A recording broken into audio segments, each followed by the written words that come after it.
Mr. Referee, we would like a mic check. Hey, stop down. I love it.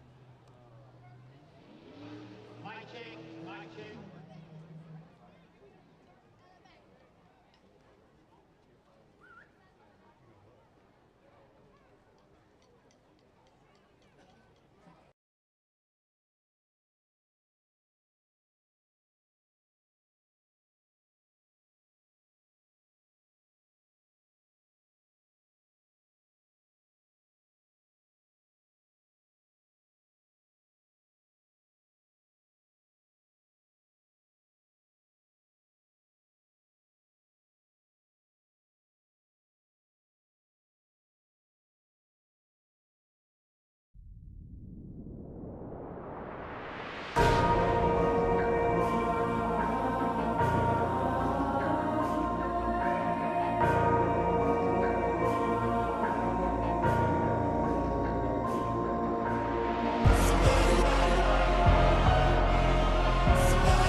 That's right, the champs are back, alive and well for all to see. Steady striving to be better, it's Kaizen tenacity. Daily grind is steady flying, that black flag mentality. Then again, what you expecting from the boys is from the G. Walk his path, built to last, it's our proven tendency that we always want to follow with sincere integrity. Daily implementing, practicing our PRIDE.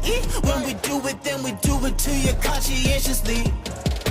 We gonna bring an army and they gonna bring that pride. Never what but what we do is seeking him to be our guide. Ain't no mystery, our history won't tell you any lies. Cause this legacy we living with a yeah, Friday night spotlight, see the G, gotta be legacy already. Look around G-Town lockdown, you know we gotta rock. What it means, what it seems, what the dreams like, teams like, things you hear about to get. Bring a game, let the chains do the same, make it rain like. We're not pulling punches, points will come in bunches. Take you down to Juicy's and we'll show you where our lunch is. Century of grinding, looking you'll be finding him, yeah we them, just in case you need reminding. We some ballaholics, explode like we atomic. We eatin' till we make the future metabolic. Ride until we die with Buckeye pride, it's a must. Endless love from above and God we trust. We gonna bring an army and they gonna bring the pride. Never what but what we do is seeking him to be our guide. Ain't no mystery, our history won't tell you any lies. Cause this legacy we living with the Buckeyes.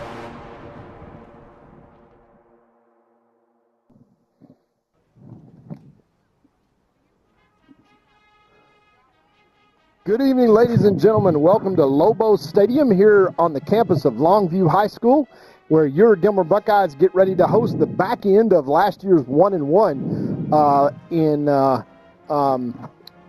Brenham Cubs, coming to town and taking the field now as the Buckeyes, if you remember, played them down at Sam Houston last year, and this year they got to travel the 4 hours north to do this home and home with the Buckeyes, and we host them here at Lobo Stadium tonight. 7 o'clock special start. So a little bit different on all fronts in terms of how we are running things here tonight. But nevertheless, we are on the air and getting ready for a 7 o'clock kickoff here in about 10 minutes. The Brenham Cubs come into tonight's game undefeated.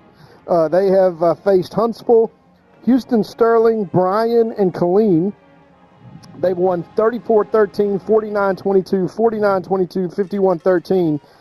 And from an opponent's standpoint, their opponents are a combined 3 wins and 12 losses. They have the 73rd ranked toughest schedule in 5A, where the Buckeyes have the 3rd toughest schedule in 4A. So a little bit different in terms of the philosophy as the Brenham Cubs come in here tonight undefeated and ranked. As a matter of fact, their head coach was the coach of the week last week for Texas high school football, and for the Buckeyes, obviously, trying to make steps forward after the Kilgore game, which was kind of wheels off. Last week, the Buckeyes faced the undefeated Lindale Eagles, who will take on the Chapel Hill Bulldogs tonight in a big district competition, and the Buckeyes punching above their weight class as usual and looking tonight to make another step, to keep things very positive, to grow, to improve. And quite frankly, I think the Buckeyes will have a very good contest tonight against the Brenham Cubs, who have not played a team, I think for sure, that is tough as the Buckeyes. So we will see if the trial by fire strategy from Coach Metzel is going to kind of pay off here tonight. This is the last preseason game. Phase 1 will be over, and then the Buckeyes will have a week off next week before they get ready for the Pittsburgh Pirates to open district play. So Mr. Joe Dodd joins me here before Jeff Rash gets here with this early start. Joe, I think it's pretty obvious that the Buckeyes have purposefully tried to expose themselves and expose these young players to a lot of adversity early on in the year and keep them moving forward to when games really count. I'm not saying that the preseason games don't count. I'm just saying that they don't count. Yeah, no, you're right. And, I know the Buckeye fans, it's tough when you've had the success that we've had for the past 25 years to take in a season when you're 1-3 and you've lost 3 in a row. But, honestly, this year, it's probably the toughest non-district schedule the Buckeyes have ever faced. Every year it's very difficult, but this particular year, all of the teams that, we face are extremely good. And it's really a complete opposite of what Brenham has scheduled. And it's not necessarily they did it on purpose. It's just that, sometimes you don't know what the teams are going to be like. Like last year, about the same time, they were around 35th or 37th in 5A in their strength of schedule, playing the same teams. Gilmer was around, I think, 8 or 10 strength of schedule. This year we're like second or third because the teams that we're playing are so much better than they even were last year. But I do think that will help the Buckeyes. And even though, like you said, maybe the 4 teams that we played being so much better than the 4 teams they played will help the Buckeyes tonight. Let's face it, even if we lose tonight, that's not the point. I mean, the point is to get ready for district play and to make the playoffs. And I was speaking with Coach Metzel this week after the coaches' luncheon, and he and I agree. And it's nothing to, he hates to lose. I mean, I'm sure he hates losing more than any of us. But he said the same thing, that if you can just get the Buckeyes in the playoffs and healthy, he'll take that every year. He thinks we have absolutely a chance to win state every year if we can just make the playoffs and be healthy. Well, and having followed the strategy of early on in the season, expose yourself to as much adversity to show where your weaknesses are and what you got to work on. Hopefully it's a different team by the time that you get, and we've certainly seen that. And we will, I tell you what, we'll take a short break here but while we have our national anthem, recognize a few of our sponsors, and come right back after these messages. Two-time Hall of Fame inductees, Brent Godarzi and Marty Young. Back-to-back #1 trucking firm in the nation. Back-to-back best attorney and best law firm in East Texas.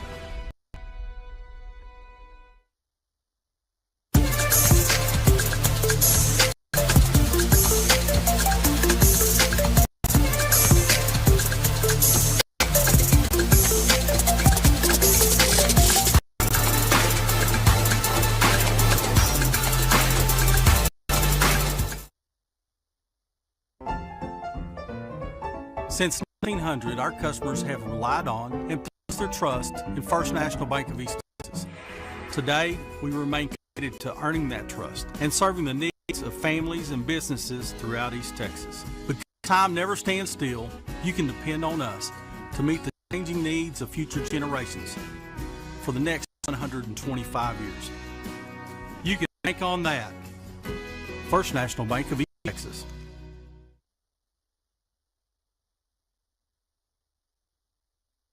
There's a real advantage to being a Gilmer National Bank customer. Low fees on commercial loans and the hassle-free process and ease of local decisions. If you appreciate personal service and great savings rates, no matter what your age, come see us today in Gilmer or Longview, where the pace is a little slower and the smile's a little brighter. Because we want to hear you say, Gilmer National Bank. That's my bank. Gilmer National Bank, Equal Housing Lender, member FDIC.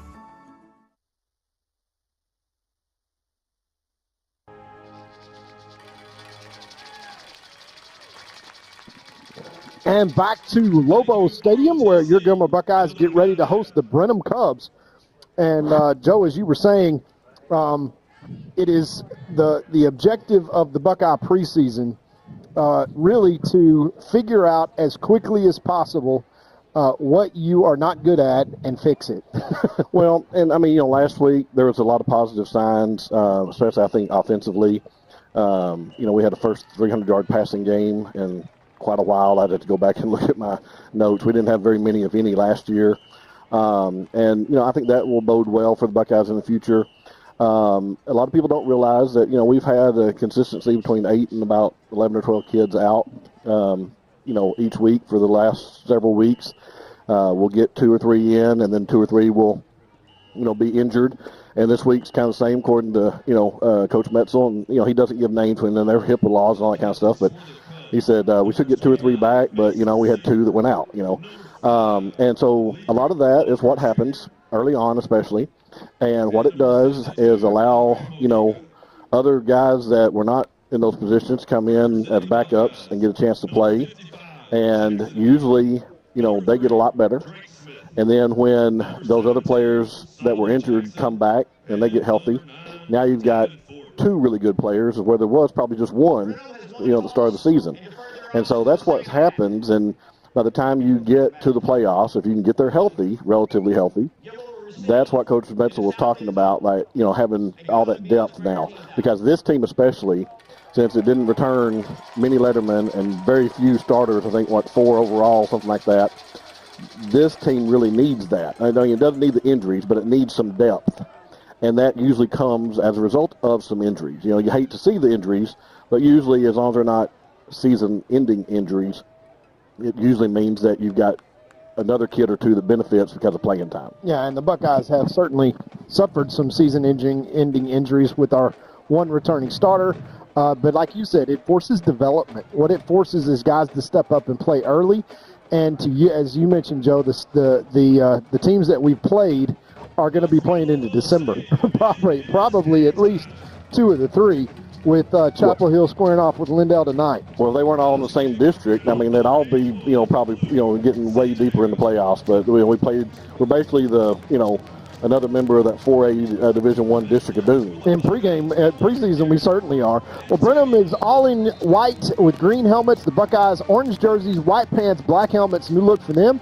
And for the Buckeyes, they lost the toss, but Brenham deferred. So the Buckeyes will receive and be heading north on this beautiful stadium here in Lobo Stadium. And we get ready to kick things off. There's the kick. They're going to kick it off deep.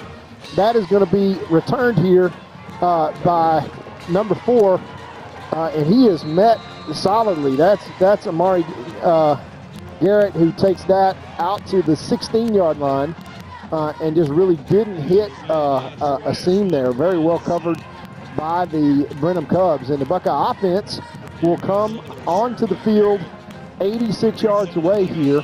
And really for the Buckeye offense, it's about let's manage first downs well. Let's pick up first downs. Brenham defensively pretty much vanilla in terms of what they do, but they're going to come out here and load the box and try to stop the run and dare the Buckeyes to throw, as you see the Buckeyes come out and spread them out very quickly. The young junior Zay Taylor in at quarterback. On the far hash, he takes that. He whips it out to number 17, Solomon Jackson, makes a man miss, gets a good gain, and gets all the way out to the 25-yard line, moves the chains. That is a good run and catch there by number 17, Solomon Jackson. And Solo does a really good job catching the ball first, making one man miss and making a second man miss. And the Buckeyes will take Brenham up on that dare to throw the football and hit him with a short gain. Get a nice first down pickup. 1st and 10 now from the Buckeye 25. Trips to the right, empty set, twins out to the left behind that big offensive line. Taylor looks to the sideline. Now they're going to adjust. Gage Trosbach. They've got man-to-man coverage out here on the left side.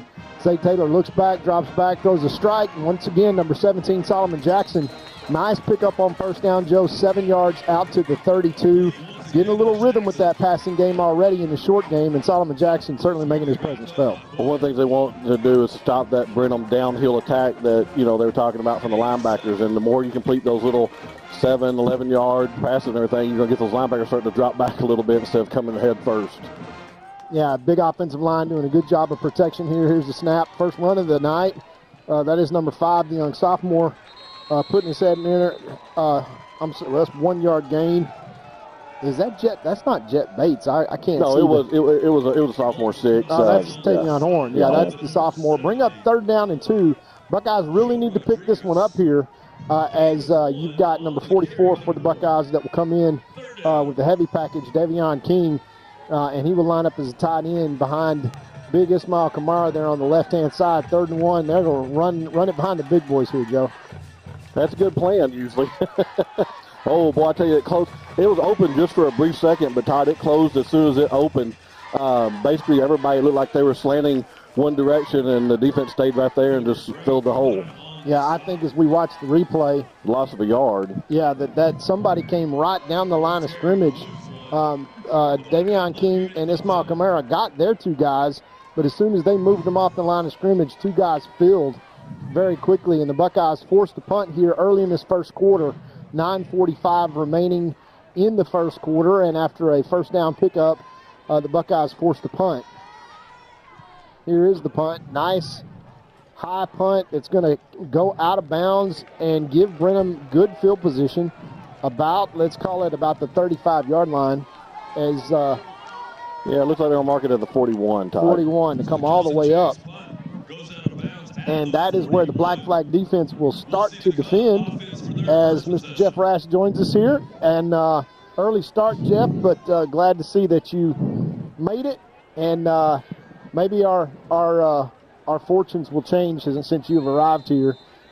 Giving Brenham a first down from their own 41-yard line. Excellent field position. And here comes the Black Flag for the first series in the night. All right, we're going to get to watch this electric offense that we've been hearing about. So here's the handoff to start the game on the left side. Fighting for yardage across the 45, falls down at the 47-yard line. Nice run there for the first play at first down. It's going to be 2nd and 4. The Buckeyes have penetration and make him cut in the backfield, but just a really nice run there from number 3, the sophomore C.J. Glover. And he will be kind of the featured back along with the quarterback back there, Zyman Upshaw. All right, quarterback in the shotgun. 1 receiver left, 1 right. Again, handoff. Tries to hit the same hole, bounces outside. Buckeyes in good pursuit of the ball. But it looks like they're going to fall over the first down marker. That's going to be a first down Cubs. Yeah, that's just a good job by number 3 there, keeping his feet moving from a running back position and moving the chains. The Buckeyes, number 77 there, wearing not his normal number. That is Big Hagler there on defense, but getting the ball into Buckeye territory now, running the ball, and so the Black Flag going to try to get penetration here and wrap up in the backfield and keep that running back from having rack yards run after tackle. All right, 4 down linemen on the defensive side of the ball. Quarterback keeper on the right side. Good pursuit there by the Buckeyes. They kind of sniffed that one out and stopped them for a short gain of 1. That's going to be 2nd and 9. Ball's across midfield now into Buckeye territory.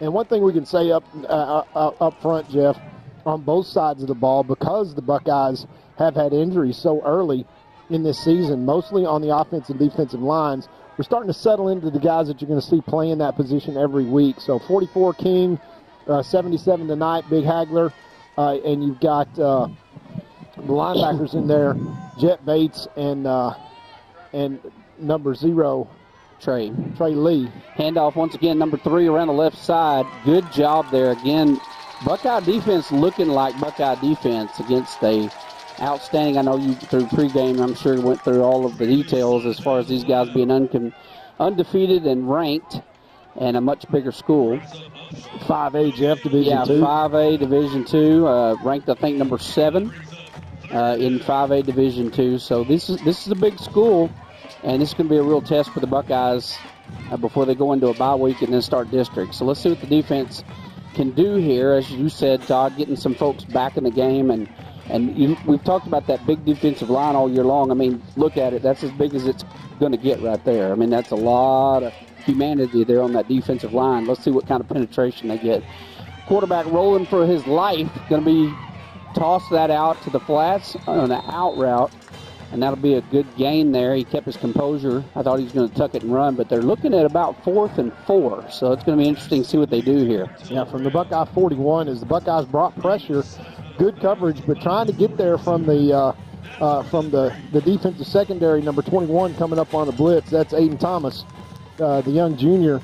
And it looks like they're going to go to a big package and try to pick this up on the ground and see if the Buckeyes don't try to mirror that with the beef package themselves, so that they can try to get off the field here. Big down here early in this game. 6:40 left to play in the first quarter. Buckeyes first down, but unable to keep the drive alive, and they would dearly like to stop Brenham here. All right, here's the snap, and they are going to call a timeout. The Cubs are going to take a timeout. As they do, we're going to take a timeout, too. We'll be right back after these messages. For nearly 150 years, Crowley Funeral Home has offered the highest quality in funeral services to the families of Upshur County for a fair and reasonable price. Led by Gilmer graduate Troy Murray, our staff stands ready at all times to tend to guide your family in their time of need in all aspects of funeral planning, such as pre-need, at need, and all types of services from cremation and memorial services to traditional funerals, with attention to every detail. At Crowley Funeral Home, we've been treating families as our own since 1883. All right, we are back to the action here in Lobo Stadium. And it is 4th, and we'll say a long 3. And the Cubs lined up here a while ago, put the entire student body up tight. Now they're going to go back to a spread formation. We have a receiver wide to the left, 2 to the right. So this will be interesting right here to see if the Buckeyes can make a stop. This would be a great momentum builder. It'd be great for their confidence here to make a stop. They run a jet sweep, and they are all over it. Yeah, and not only drop it, they drop it for a big loss of about 7 yards. And that is just a great defensive job there by Trey Lee. Yeah, Jet Bates and Trey Lee ate that up. And, of course, if you're Brenham and you see that on film, Lindale got the corner on us every time that they wanted to last week. Of course, there's different guys out there playing now than there were last Friday night, which is kind of the point. But it does not surprise me. They try to go jet sweep to the wide side of the field. But Trey Lee gets penetration. He did not play last week. He was sorely missed, but big senior leadership and one of the most athletic players on the Buckeye defense. All right, man in motion. It is Jackson running around behind and back out. We haven't seen that before, and it was batted down and almost intercepted there. Number 11, it was right in his hands, and I mean that would have been a potential, depending on his speed, a pick 6. In my gracious, when you look at the replay and you see what happens here, we've got the right guys downfield, but Zay Taylor is probably 5'9" on his best day, and that big 6'3". That was generous. Yeah, that was generous. Trip receivers out to the left side, 1 to the right. Here's the snap, handoff up the middle, lowering his shoulder, his horn. He's going to get basically back to the line of scrimmage, and that's going to bring up 3rd and 10 for the Buckeyes. Obviously, great field position here at midfield. Probably got to get 10 right here, Todd. Yeah, or 4-down territory. We got to at least make it respectable, and pick up 5 or 6 here, as the play calling is trying to trying to take what the Brenham defense is going to give us, but they are really managing to come downhill, as Joe talked about, and get penetration. All right, it's a pass. Number 17. Got the ball, spins out of it, but not going to quite get the first down marker. He's going to be about 2 yards short, 4th and 2. And like you say, Todd, I think this is where the Buckeyes definitely going to go for it here. Yeah, great catch by Solly, who's had a really big first quarter already with that. I think that's his 4th catch. And turns that one up and makes it 4th and manageable, 4th and 3. But on the Brenham side of the equation, in other words, we're snapping this from their 45-yard line. So see if we can't figure out how to pick it up here. Yeah, they're coming. They're coming from the outside. They left us wide open. They brought the kitchen sink, and it burned them as Horn goes out of the backfield and picks up a big first down and a bunch of extra. That was a great play. And good job there for Taylor to keep his composure as he had him coming off the ends. Yeah, 11 yards and a big conversion, as you mentioned, Jeff. Well into Brenham territory now, but a little momentum here for the Buckeye offense. trying to get rhythm from that odd front that they keep throwing up to the Buckeyes, trying to confuse them. And if we can get it blocked up, we're going to be in good shape. All right, fakes the handoff to Horn, hits number 17 across the middle. Great slant route, and look at this run. After he catches the ball, Jackson all the way down to the 11-yard line. He just drug the defenders, about another 5, 6, 7, 10 yards with him. 10 yards. Look at that. Yeah, that is a strike. And you see the real battle, Jeff, going on right now between the big number 72 here on the left tackle, Ismail Kamara, and their big defensive end, All-State number 11.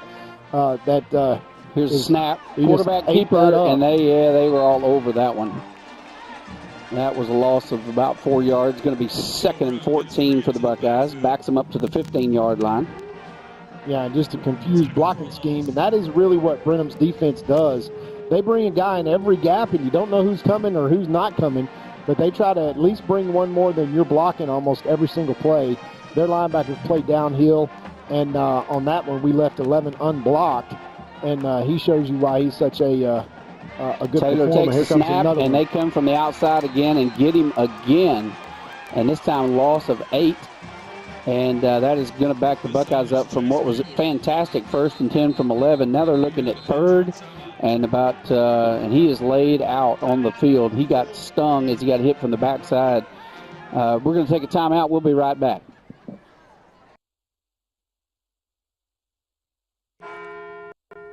At Farmers Insurance, we've seen almost everything, so we know how to cover almost anything, even a rock and wreck.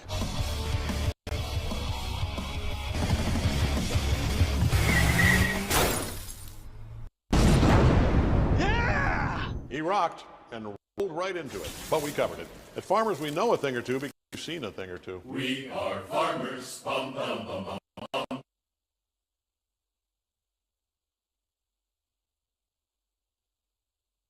All right, back to the action here in Lobo Stadium. Taylor got up and walked off the field on his own, and so Carter's going to come into the game. And a very capable quarterback himself, Carter Johnston, can throw the football extremely well. And so let's see what he can do as the Buckeyes are faced with 3rd and 22. Carter drops back, wants to run, and we just didn't hold on to our block over there on that right side. They do a great job of staying after him, and he stepped up out of the pocket and got canned. Yeah, so for 4 straight plays there, we go backwards. We started that drive 1st and 10 from the 11. Now we've got 4th and let's call it 23 from the 28, 27. I missed a 5-yard count there as Carter Johnson's going to stay in, and probably we take a shot right here because we're out of field goal range, and if it gets intercepted, it's just like a punt. Yeah. Here's a snap. Dropping back. Launching one downfield. Got a man and can't get there. That was intended for number 12, Haynes. And the Buckeyes just can't reel that one in. Yeah, kind of a blown opportunity there for the Buckeyes. We had a 1st down and 10 from the 11, which we were in field goal range. And that is when Brenham just started bringing pressure and starts bringing the heat from all different sides.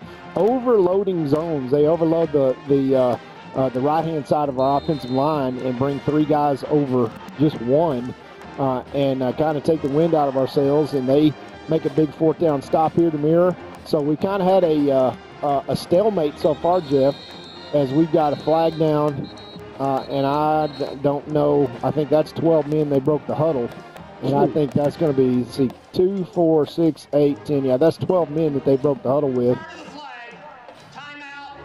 Oh, so they took a timeout. So they gave him the timeout versus the flag.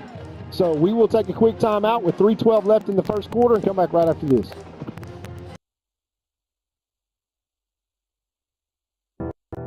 When tragedy strikes, you don't want to be in a position where you're second-guessing your lawyer's ability or the resolve to get you fairly compensated. When you hire Garza & Young, you know you're hiring a law firm that has nationally ranked settlements and verdicts. We have over 2 decades of experience holding 18-wheeler companies accountable for their negligent action. Don't make the mistake of hiring anybody else. Hire the best. Hire Garza & Young.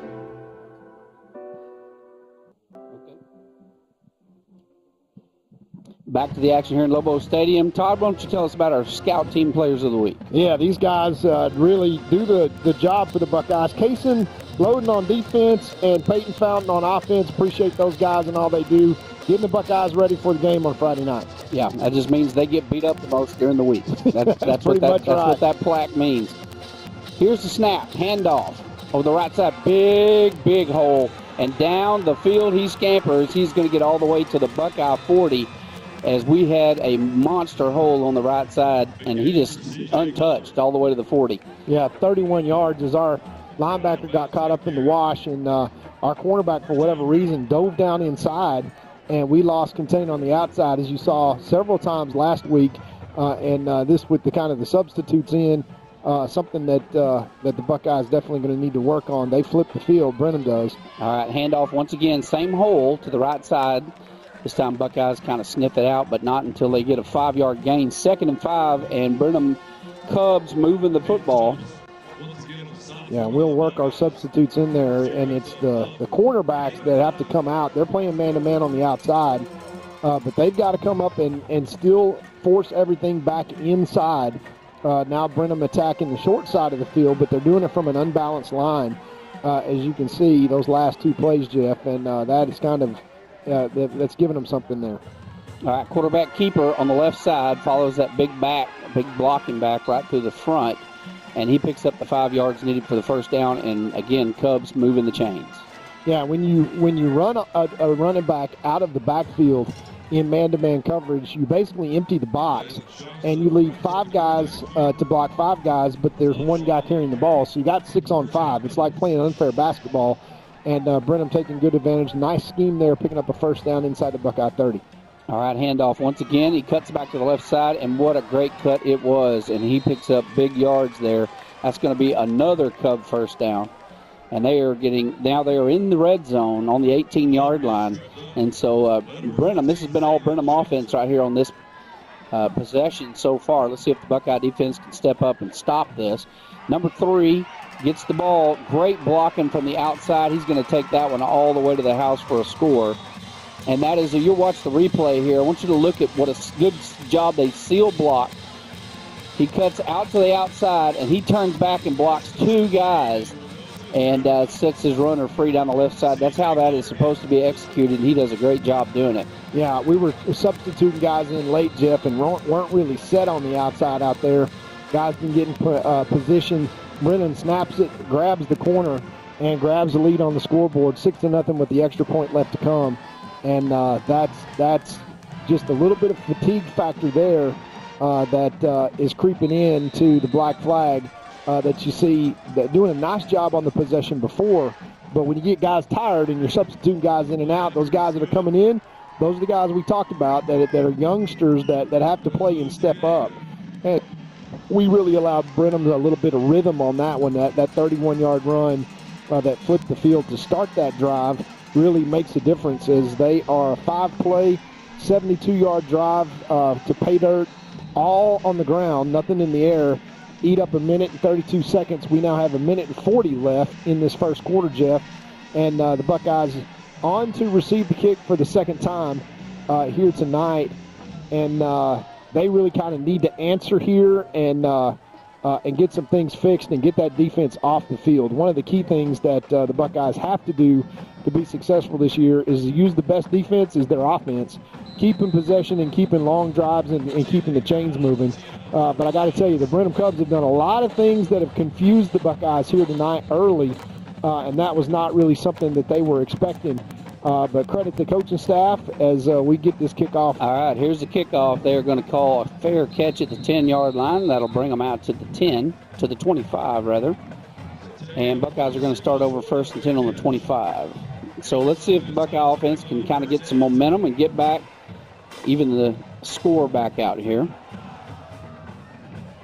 And that was a nice offensive possession there. Really good script that the Cubs run on that last offensive possession. Let's see if the Buckeyes can put something together as well. All right, 2 receivers wide to the right, 2 to the left, 1 back in the backfield. Taylor is in the shotgun. He is back and looks fine. Here's the snap, fakes the handoff, jukes one would-be tackler and tries to get a little yardage there. He might pick up about 3 on that carry. We'll call it 2nd and 7. Yeah, we'll take that on first down. Nice read by Zaid. obviously he is a gifted runner himself. But 21 comes in, and that is Darnold that comes in at running back. Now the Buckeyes once again will go empty and try to stretch Brenham out and get him to the sideline. Solly Jackson has had a lot of success here. That was a quarterback draw right up the middle, and man, they just filled the gaps and crushed that line, and that was going nowhere. So he is back to the original line of scrimmage. So that's going to bring up 3rd and 10. Yeah, this puts us, kind of behind the chains after a nice gain on first down, and just confusion up front as the linebackers are coming. They're trying to bring a guy in every gap, every single play. And for this young O-line, this is only the second game playing together as a group, and they got to figure it out. All right, here's the snap. Taylor drops back, forced out of the pocket, finds him. Just thrown behind his intended receiver there. That was number 33 was the intended receiver, and it just fell behind him. That was Parker that was intended to, and just he was scrambling and threw up what he could. So that's going to bring up 4th and 10, and the Buckeyes, being on the 25-yard line, are going to be forced to punt. Yeah, he saw an opening there and tried to throw across his body. That's the first incompletion of the night for Zaid. That's done a really good job on that short game. I'm not sure that he shouldn't have just pulled it down and trusted his feet there. Looked like he had a lot of room to the wide side of the field, but once again, 3rd and 10, and the Buckeyes got to keep themselves out of that situation. All right, we got a good snap, and the punt goes up, does not take a Buckeye bounce, so it does get across midfield to about the 44-yard line. So good field position for the Cubs as they make their way back on the field. And after the last possession, they're going to try to come out and do the exact same thing. Yeah, exactly, Jeff. Keep it on the ground. They have not done much in the air all night. But really, they're just trying to figure out how they can create advantages in the box. As they got guys in the backfield, motioning them out of the backfield. Of course, the Buckeye defense has to account for that. And when they do, the guy that's left out there, the quarterback, that's number 1, who is a gifted runner himself. They put themselves in a situation where they got a hat for a hat and nobody on the quarterback. So as the Buckeye defense loads the box, those linebackers have to figure out a way to get penetration here. All right, quarterback hands off, number 3, and the Buckeyes sniff it out and make him pay for it. He is going to lose 3 yards. Yeah, number 77, Hagler there, and this is the first unit, right? So we're back to the Buckeye starters, so to speak. 77, Hagler gets penetration and does what he does so often. Shows you why he's an all-state performer at 315 pounds, as that's going to be the end of the quarter. We'll bring up a big 2nd down and 13 after that big play from the black flag to start this second quarter. We'll be right back after these messages. Cubs lead 7-0.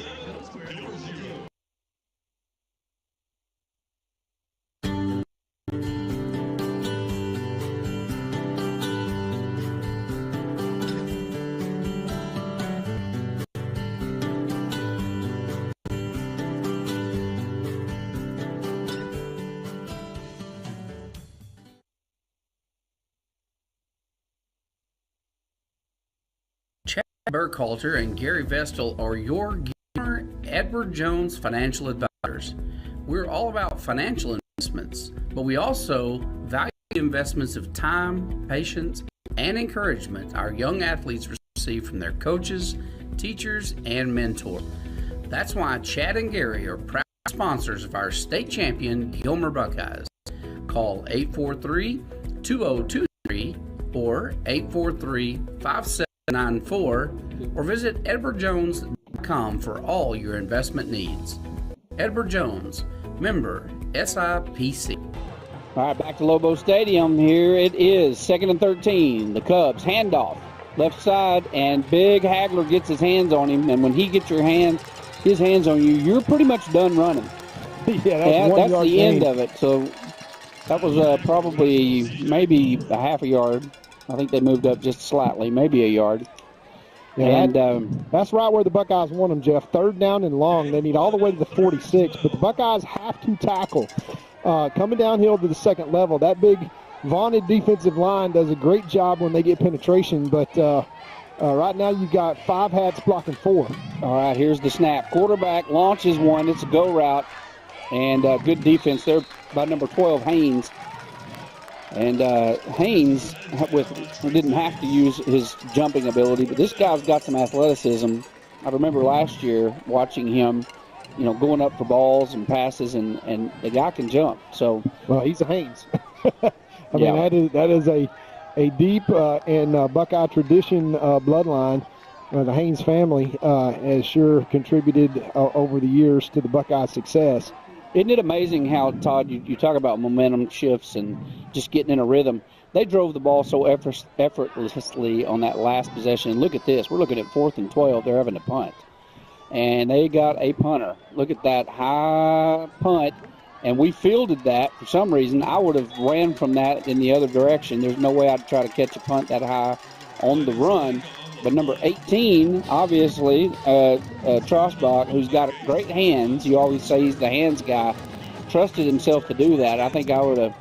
I'm glad he didn't, because it might have taken a bounce against us. Yeah, exactly. We could very easily be starting inside our own 10. Yeah, it turned out well for him, but those things, I always yell poison. Get away from that one. Get away from it. Yeah, for sure. Get away from that ball. We watched this punter, by the way, Jeff, in pregame punting well over 60 yards, so we know he can. It's just a question, can he do it in a game? Yeah, he's got a foot. All right, handoff up the middle. Horn lowers his head, and man, what a great job they do getting in there, getting penetration, getting their hands wrapped around them. Just the Cubs have just got athletes. When you're that size school, you got a lot to pick from, and they've got athletes in every position. Right, depth, and they're our ones may be as good as their ones, but their twos are all seniors and still just as big, and there's not that drop off. As the Buckeyes once again kind of get behind the chains here. We need a good chunk. Empty set. Here's the snap. Running downfield. He launches one. He's got Solomon Jackson, and he reels it into the 50. Great job by Solly Jackson. Great job even by both Zayd Taylor to recognize that 30-yard pass as Zayd just basically breaks out to the right-hand side, and he sees him breaking down, kind of guides him. Solly releases out of his little 9 route and gets depth, and the Buckeyes put it all the way into Cub territory on that really what was a broken play, Jeff. Yeah, that was fantastic. Great job there by Jackson going up, being aggressive for the football. That's what we've been lacking.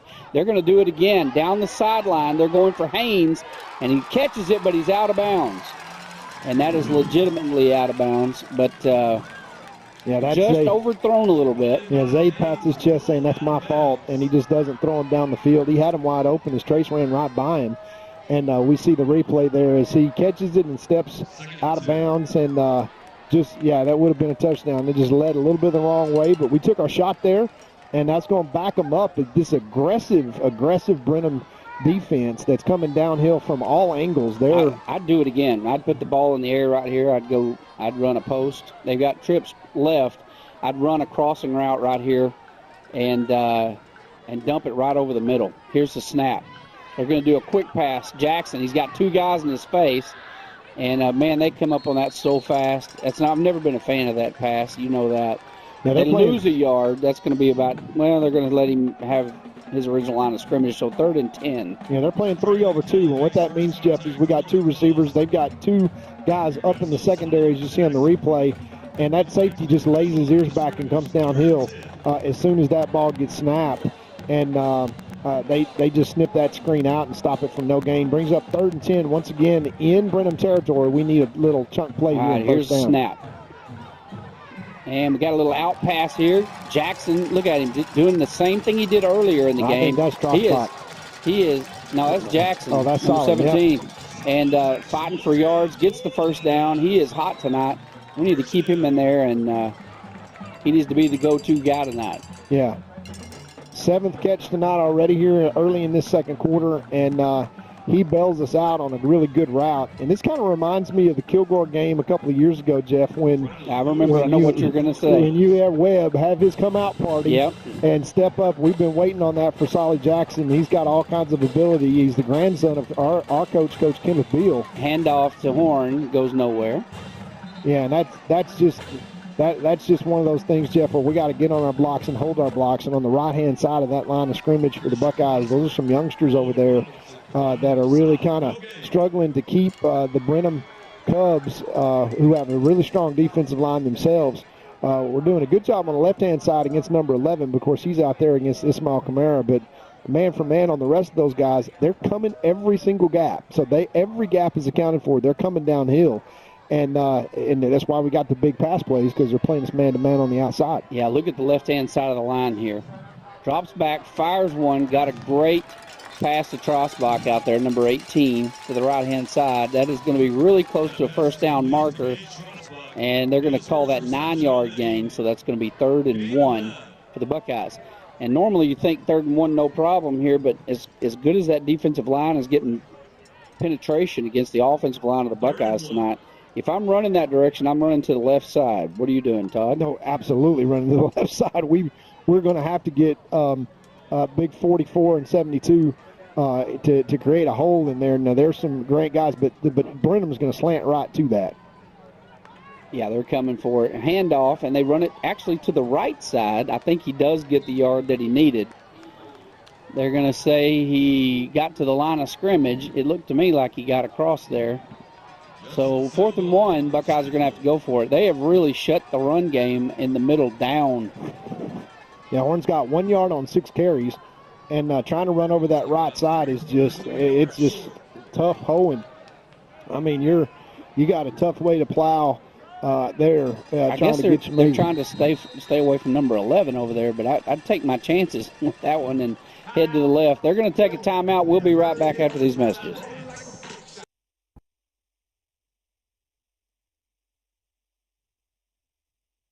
Banking the Texas way, with strength, trust, and hometown pride. Deposits that work hard, backed by neighbors who care. Your hometown bank is right here in Gilmer, Texas, 795 Highway 271 North. Texas Heritage National Bank, member FDIC.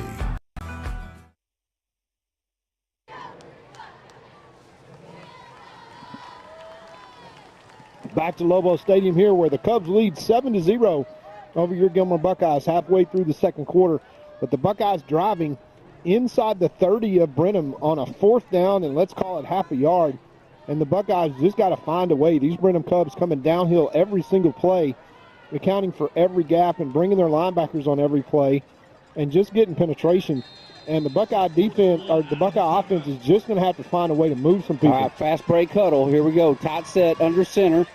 They're going to be a quarterback sneak. And look at this. He bounces out to the left side, headed to the house. Touchdown, Buckeyes. That's Zay Taylor. Now, who would have seen that coming? Well, let me tell you something, Jeff. The Brenham Cubs didn't see anything, because when Zay Taylor tucks his head, look who he gets behind. He gets behind the left-hand side. And you had Ismail Kamara kind of cave that all down, and when the linebackers filled, he just stayed right behind. That was the Buckeye tush push that went for 21 yards. It really is. That was exactly what it was. 28 yards. That's exactly what it was. And then all of a sudden, Taylor pops out from nowhere. And you're right. It was easy for him to kind of hide behind those guys. Yeah, I think he was shocked as well when he popped out of there like, oh, I can keep running here. That's what happens when everybody's coming, as the extra point is up and good, and the Buckeyes tie this one up with 7:23 left to play in the first quarter. Great news for Buckeye fans is it is a second quarter, and we are in the game, Jeff, 7-7. We'll be right back after these messages. Need an oil change? Try the new Buckeye Express Lube, 1 mile from Gilmer on Highway 300. Oil and filter changes, fluid top-offs, multi-point inspections, and tire rotation repair are just a few of the services they offer. Best of all, you can watch TV and enjoy a complimentary snack while you wait. Jason Horton, a former Marine, thank you for your service, has over 30 years of experience in the business and guarantees the best service in town. Next time you need an oil change, think Buckeye Express Lube on Highway 300. All right, we are back to the action. Lobo Stadium as the Gilmer Buckeyes on a 4th and 1, all of a sudden turned that into 28 yards. That's an 8-play, 81-yard drive that lasted 3:44, Jeff. I'll take it.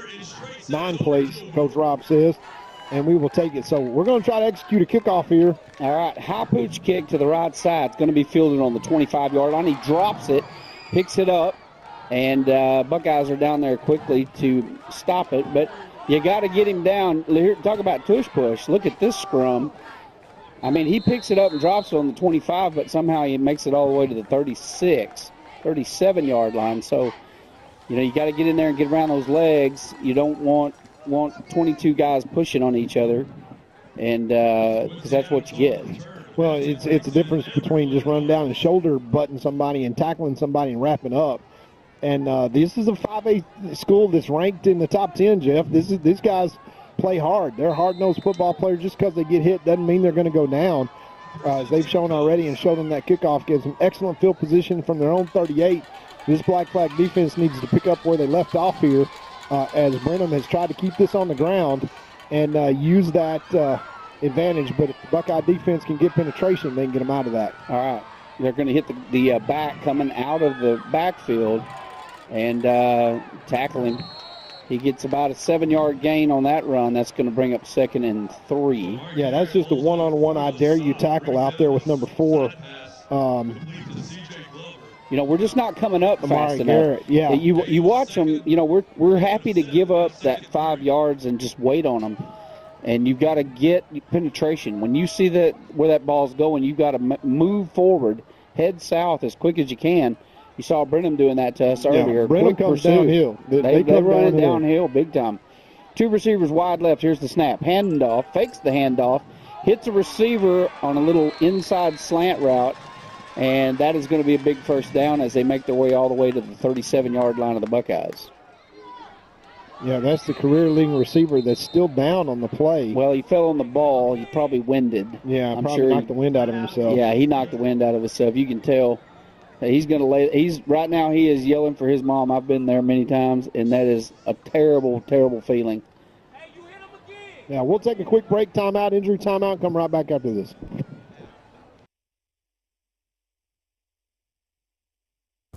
It's gonna be all right. How can you tell? I feel it in my heart. It's gonna be okay.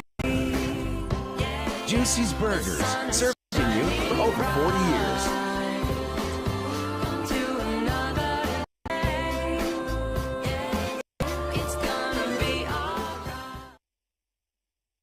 All right, back to the action here in Lobo Stadium.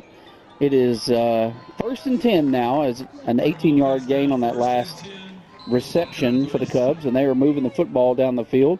Remember, the Buckeyes forced them to punt after a 4th and 12 great defensive stand before, so they're capable of doing it. Let's see if they can do it again. Quarterback dropping back, launches one, downfield to number 17, and that was just a great effort by number 17 to try to reel that in. He actually tried to catch that on the back of the defender. If you watch this replay here, Todd, watch this. He puts the ball up. We got great defense here, but look at this effort. This is what you like to see. He's trying to catch that behind the defender's back. He's pushing off kind of there on number 3, but the referee's letting him play for the Buckeyes. Great coverage, as you say, right in his hip and getting his hands in. There was no way he's going to catch that ball. But they take their shot and put themselves behind the chains here. Now the Buckeyes need a big play or a turnover right here. Need to try to sack this quarterback and see if they don't try to go back to the run here and try to pick some of this back up, get back ahead of the chains. All right, here's the snap. Fakes the handoff, dumps it out to number 8. Good job there. I think that's number 4. Is that 14? Who's over there? That's number 14 for the Buckeyes. That's Johnson. And he does a good job of setting up, didn't overrun the runner, and holds him to 3-yard gain. So that's 3rd and 7. That was big time right there. Great job setting up.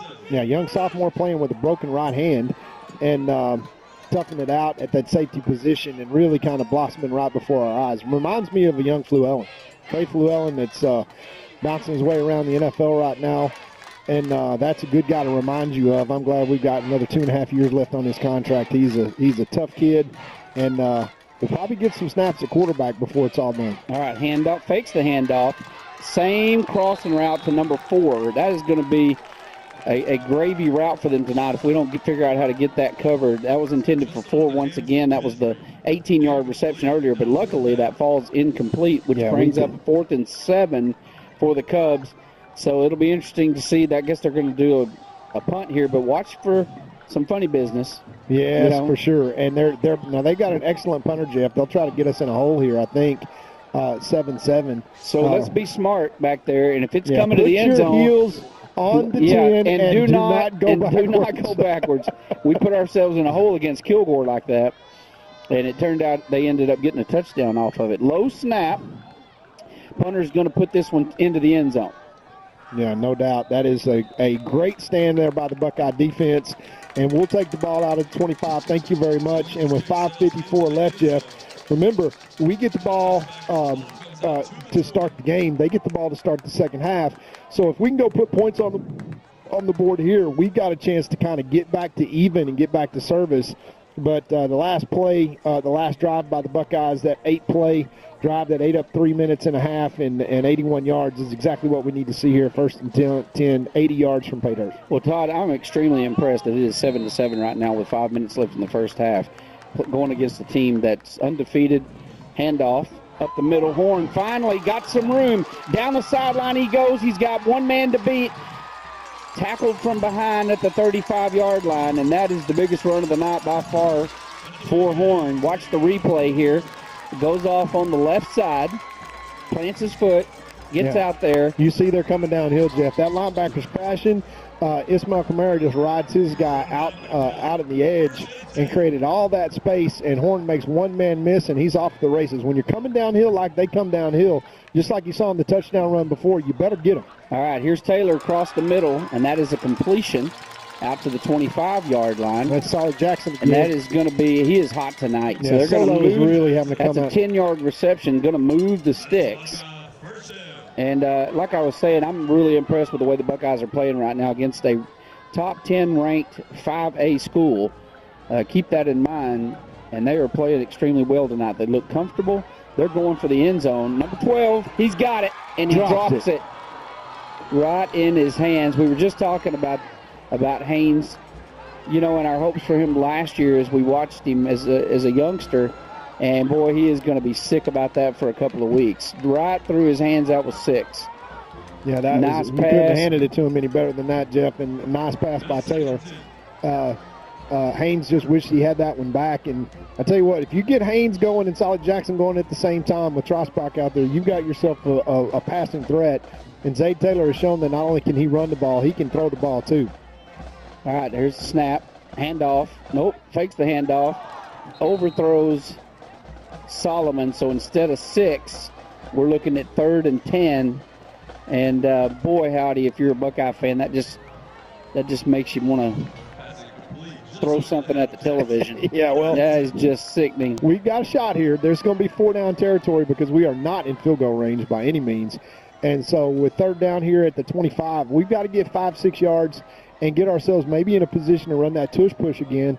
You know, something that's coming, but Coach Rob's right. They're all going to slant right here to the right-hand side. Yeah, then they're coming hard. We set up a screen, and we never saw it. Horn just did not see the ball. We just threw it right over him.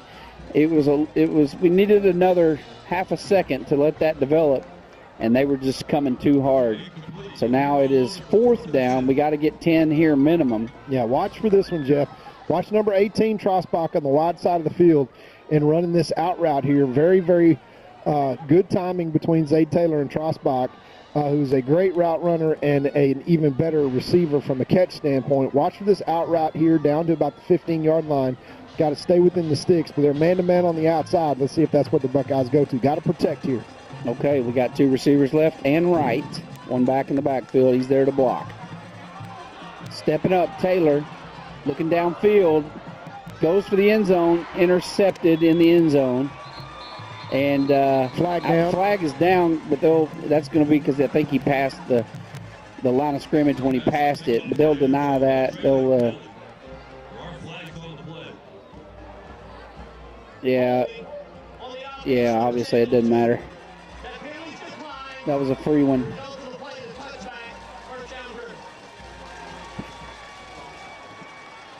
Yeah, so we had the opportunity there, Jeff. We dropped the touchdown pass on that drive, and there's just things that you cannot do. But we did have a long, sustained drive, and is going to give them the ball 1st and 10 at the 20 as the defense comes back on the field, 4:44. Now what you can't do, Jeff, is you can't give up a big play.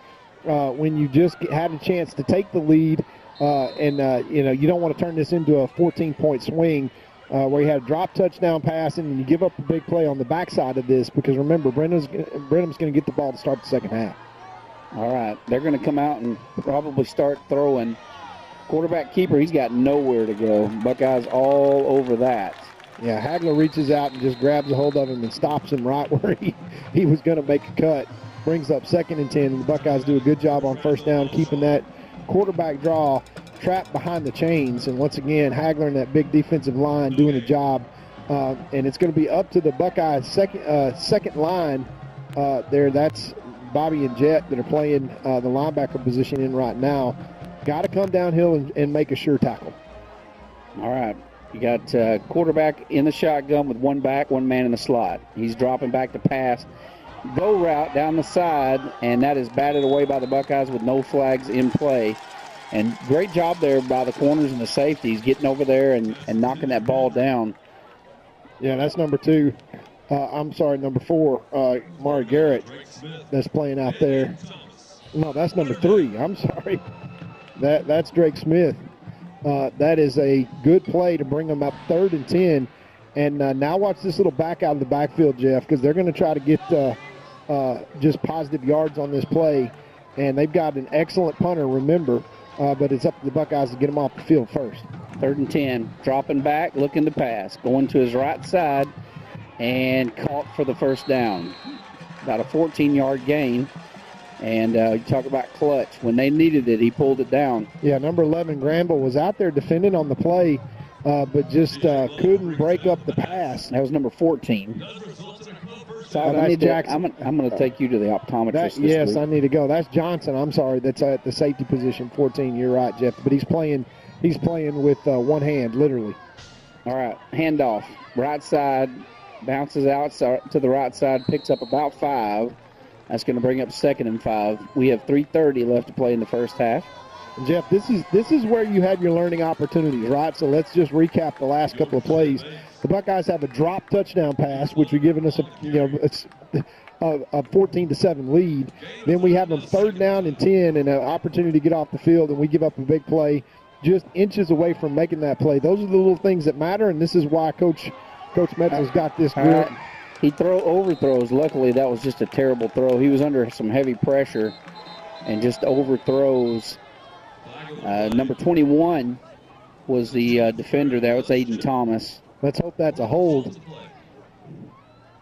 Or did we rough the passer? Yeah, it may be rough the passer. Yep. Roughing the passer. Goodness. You don't see that very often, but we're going to see it tonight. We put him in the ground. That is an automatic first down plus 15 yards. Yeah, that's that is another chance where we're going to have them 3rd and 5, and we just self-inflict and put them into Buckeye territory with 3:04 left to go. The little things, Jeff, this is what this young Buckeye team's got to take out of these situations is they're getting their opportunities, and they're certainly in this game, but recognizing the little things. Quarterback keeper bounces out to his left side. Oh, that's and we got a terrible. Where's the flag on that one? Watch the replay here, folks. Yeah, this is a Watch what happens back. out here. We got a flagrant foul that's missed. Watch this coming around the outside. He bounces out to the left. Buckeye in pursuit. Look at him pushing him in the back. That is a terrible miss on the officials' part. Yeah, that's bad. that was blatant. Just, I could even see that. Yeah, I think you could have seen that one, buddy. Yeah, even with my new, my old contact. Your new affliction. Prescription. Here's the quarterback, keeper up the middle, and he gets wrapped up, and we got another flag on the play. That's called make-up flag. That this is going to be a hold that is going to bring it back, and that's one that the back judge knew that he missed, I think, and is going to give this one back to us with a holding call. If he called that against Gilmer right now, I'm afraid Joe Dodd would jump out of the stands right now. Oh my Hands in the face on defense. There goes Joe over the edge. There he goes. That was rough, buddy. We are just handing this one to him. 2 minutes and 50 seconds left, and they are on the 16-yard line now. And 30 of those yards were given in penalties after a terrible missed call there by the referees. And here they go. Empty back set. Quarterback's in the shotgun. throw an interception right here. That would be great. And he throws a little out route to number 3, going to be good for 5 yards. And is going to bring up 2nd and 5. 2:25 left to play. Their ball is on the 10-yard line. Yeah, 2:22. We'll have a 2-minute timeout, Jeff. And this is exactly what we talked about at the top of the drive is you have a drop touchdown pass that you can't allow to turn into a 14-point swing in a close game. 7-7, we're in this game. We need to force a turnover right here, have something positive happen. But we got to keep Brenham out of the end zone. Here's the snap. They're going for the end zone. And that is good defense, no flags. Great job there. That looked iffy, for watching flags. He never turned for it. And so there is a timeout. We're going to take a timeout. We'll be right back after these messages. Finca Mexican restaurant is my favorite restaurant in the world. An East Texas favorite for over 37 years. Everyone with any taste agrees La Finca has the best Mexican food in Texas. But I want to share some of my personal favorites with you that maybe you haven't tried yet. Dina and I both love ribeye steaks at La Finca. Ribeye steak and a baked potato, you can't go wrong. And if you happen to be a hamburger connoisseur, La Finca has one of the biggest and best hamburgers in town. Absolutely fantastic. Finally, never, and I mean never, leave La Finca without having a slice of Olga's homemade carrot cake or tres leche cake. Trust me, it'll change your life forever. La Finca, supporting the Gilmer Buckeyes for over 37 years. Todd, you know where one of my favorite places on earth is? The place that I find you at least 3 nights a week? Yep, La Finca. Yeah, love it. And I love it. I would know. I love it. I love it. I love it. I love it. It's just it's one of the best things about my life. La Finca. Amaro. Takes the handoff, quarterback, keeper, left side. And, he had everybody fooled on that one. But we do a good job of holding him to about 3. He's close to the first down marker, but not quite. Buckeyes strip the ball out, but they're going to say, nope. We were done. Well, Olga and Amaro. Let's watch what happens here on the replay. And number 9 goes in there. I think his knee might have hit the ground. Yeah, I think he was down. We're not getting any favors on this one, right? For sure. Not from any referee on this side of the field for sure. This is 4th down and 1, and we got to figure out a way to get a stop right here, right now. As this is going to be just everybody downhill. We got to bring everybody and get penetration right here. All right, they're going to go to the left side. Here's the snap. They line up, go to the right side. He gets the first down. He's down to the 3-yard line. 56 seconds left. Got to have a big defensive stand here. Now, this is exactly what Brenham wanted to do. They were looking down the barrel of a loaded gun with the Buckeyes, dropped a pass in the end zone to take this out to a 14-point lead. And now with under a minute left to play, they got first down at our 4. So they can take their sweet time here, Jeff, let the clock run, and try to score to end the half, and they're going to get the ball back to start the second half as well. So this is a potential 21-point swing with mistakes from the Buckeyes. Handoff number 3 and big number 77. Of course, his signature helmet loss as he makes the tackle, but Hagler going to have to come out of play. You really don't want Hagler coming out. How many timeouts do we have left? All right, so Hagler has to come out. This will be a good time to burn one so you don't have to let him stay out of the game. Yeah. They may call a timeout right here to get Hagler back in. They're trying to get the ref's attention. You're going to have to throw something at him. Yeah, they had to take a timeout right there because Hagler, when he lost his helmet, either has to come out of play or you have to call a timeout. And we want to remind everybody, in 25.7 seconds, you're going to be able to see the Juicy's halftime show. We'll be giving you statistics. You'll be able to watch the band. You'll be introduced to all the football players. Juicy's one of my other favorite places, Todd. Well, I tell you, without those 2 stops, Jeff, both of us would be about 45 pounds lighter. That's true. I always tell Amaro and Olga, I'm like, this is a La Finca body. This is your fault. I would be 140 pounds if it wasn't for La Finca. And I've been eating there for 30. You know, I've been there 37 years. Hey, brother, I was 37 years. I was one of the first customers that Miss Olga had. The first week.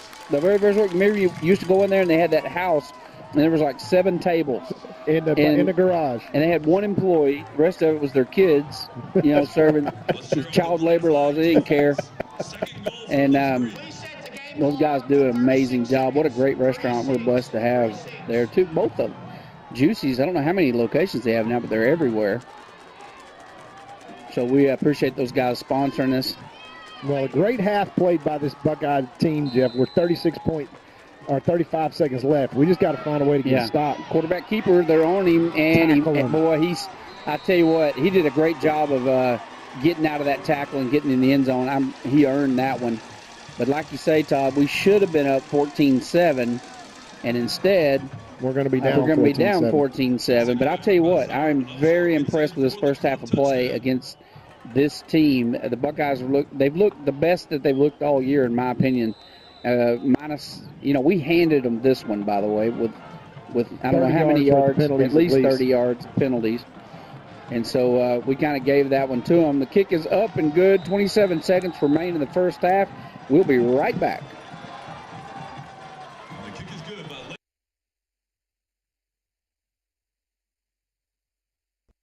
Feeling under the weather, Buckeye fans? Come on down to Core Health Systems at Community Health Core, 101 West Madison Street in Gilmer. No appointment needed. Our walk-in clinic is ready to get you back in the game. 903-843-5518 today. Your health is our priority.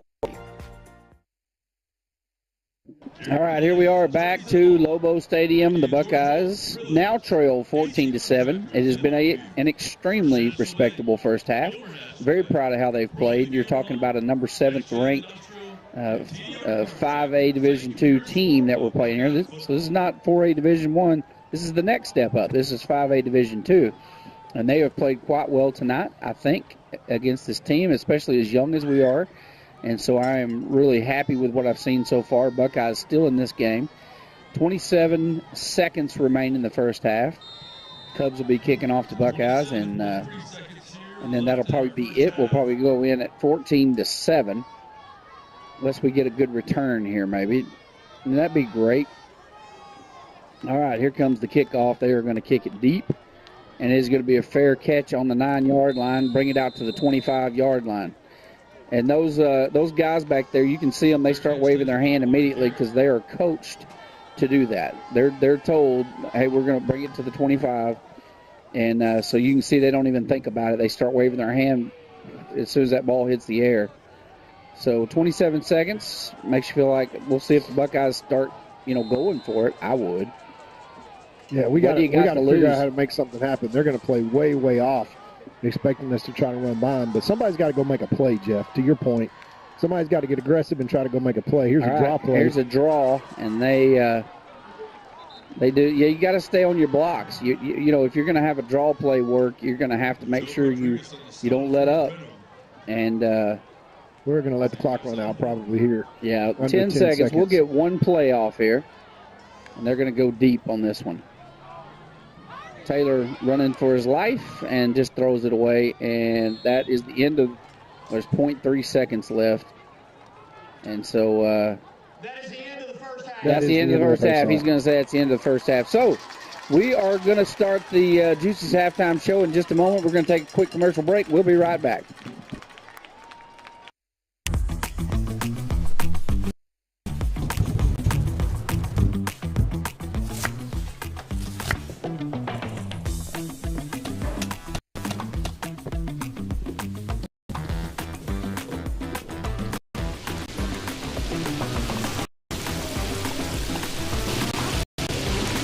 Don't settle for the other guys when you could have the best. Only Juicy's.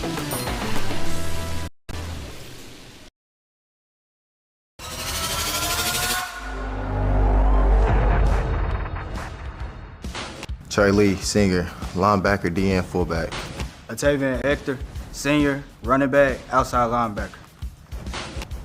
Zane Taylor, junior, class 27, quarterback. Drake Smith, senior, receiver, corner. Amar Garrett, class 27, safety, receiver. Let's go. Jeb Bates, senior, DN, fullback. Tavion Horn, class of 28, running back and linebacker. Carter Johnson, senior, quarterback, safety. Davenport, class of 26, corner receiver. Corbin Jones, senior, middle linebacker, DN. Michaela Granville, class 2027, DN, fullback. Trace Haynes, class of 2026, receiver and DB. Jaden Holiday, senior, receiver, DN. Zaylon Johnson, sophomore, quarterback, safety. Cosmo Johnson, junior, receiver, DB. Aiden Vineyard, sophomore, fullback, outside linebacker. Solomon Jackson, class of 26, receiver and DB. Gage Strasbeck, sophomore, wide receiver, safety. Go Bucks. Mason McDonald, class of 2027, inside linebacker, fullback. Brennan Darnold, class of 27, outside linebacker and receiver. Aiden Thomas, junior, running back, safety. Keithan Johnson, sophomore, receiver and safety. Zach Robinson, running back, middle linebacker, senior. Christopher Peeney, class of 27, corner, receiver. Kelson James, senior, punter, kicker. Austin Blakely, fullback linebacker, sophomore. Samuel Son Williams, running back, linebacker. Miguel Castaneda, senior, receiver and kicker. Ryan Bobby Bloom, sophomore, tight end, D-line. John Henry Gilo, senior, inside linebacker. Rylan Tosh, junior, fullback, inside linebacker. Rhett Williamson, senior, fullback, DN. Malachi Johnson, senior, D-line.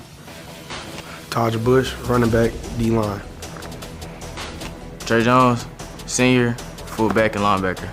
Davion King, class of 2027, fullback, D-line. Let's go. Hudson Blundell, junior, DN. Jace Marlowe, junior, fullback and inside backer. Ethan Brooks, junior, fullback, D-line. Shad Buchanan, class 2028, O-line, D-line. Brian Ludlow, junior, O-line, D-line. Javar Horn, junior, D-line, O-line. Kaden Shelton, I'm class of 2026, and I'm offense and D-line. Tyler Hagler, class of 2026, offensive line, defensive line. Let's go, baby. Jackson Neely, class of 2026, D-line. Jackson Curtis, class of 2027, O-line, D-line. My name is Michael Hudson. I'm on the 10th grade class, sophomore, and I play O-line, D-line. Jordan Johnson, class of 27, O-line, D-line. Sean Johnson, class of 27, O-line. Chance Walker, class of 2026, O-line, D-line. Tristan Fuentes, class of 27, O-line, D-line. Justice Bird, class of 27, O-line. Van Songer, class of 2028, O-line. Ismail Kamara, class of 2027, athlete. Carson Kerbo, class of 27, interior O-line, D-tackle. Arthur Dushie, class of 2026, QB and linebacker. Jaden Brinkley, class of 2026, wide receiver and cornerback. Corey Simpson, class of 2027, wide receiver, cornerback. Gabriel Moulton, kicker, class of 2026. Devin Wallace, junior, wide receiver, D lineman.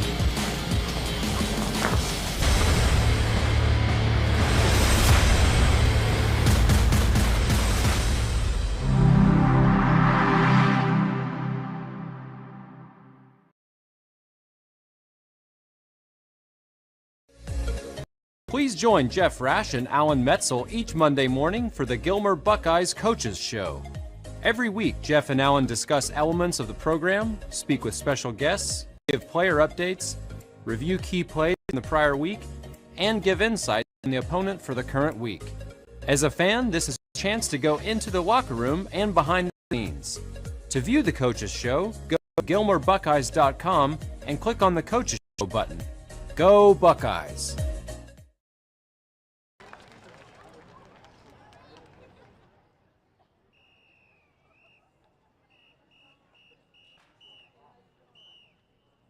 Joe Dodd giving us statistics.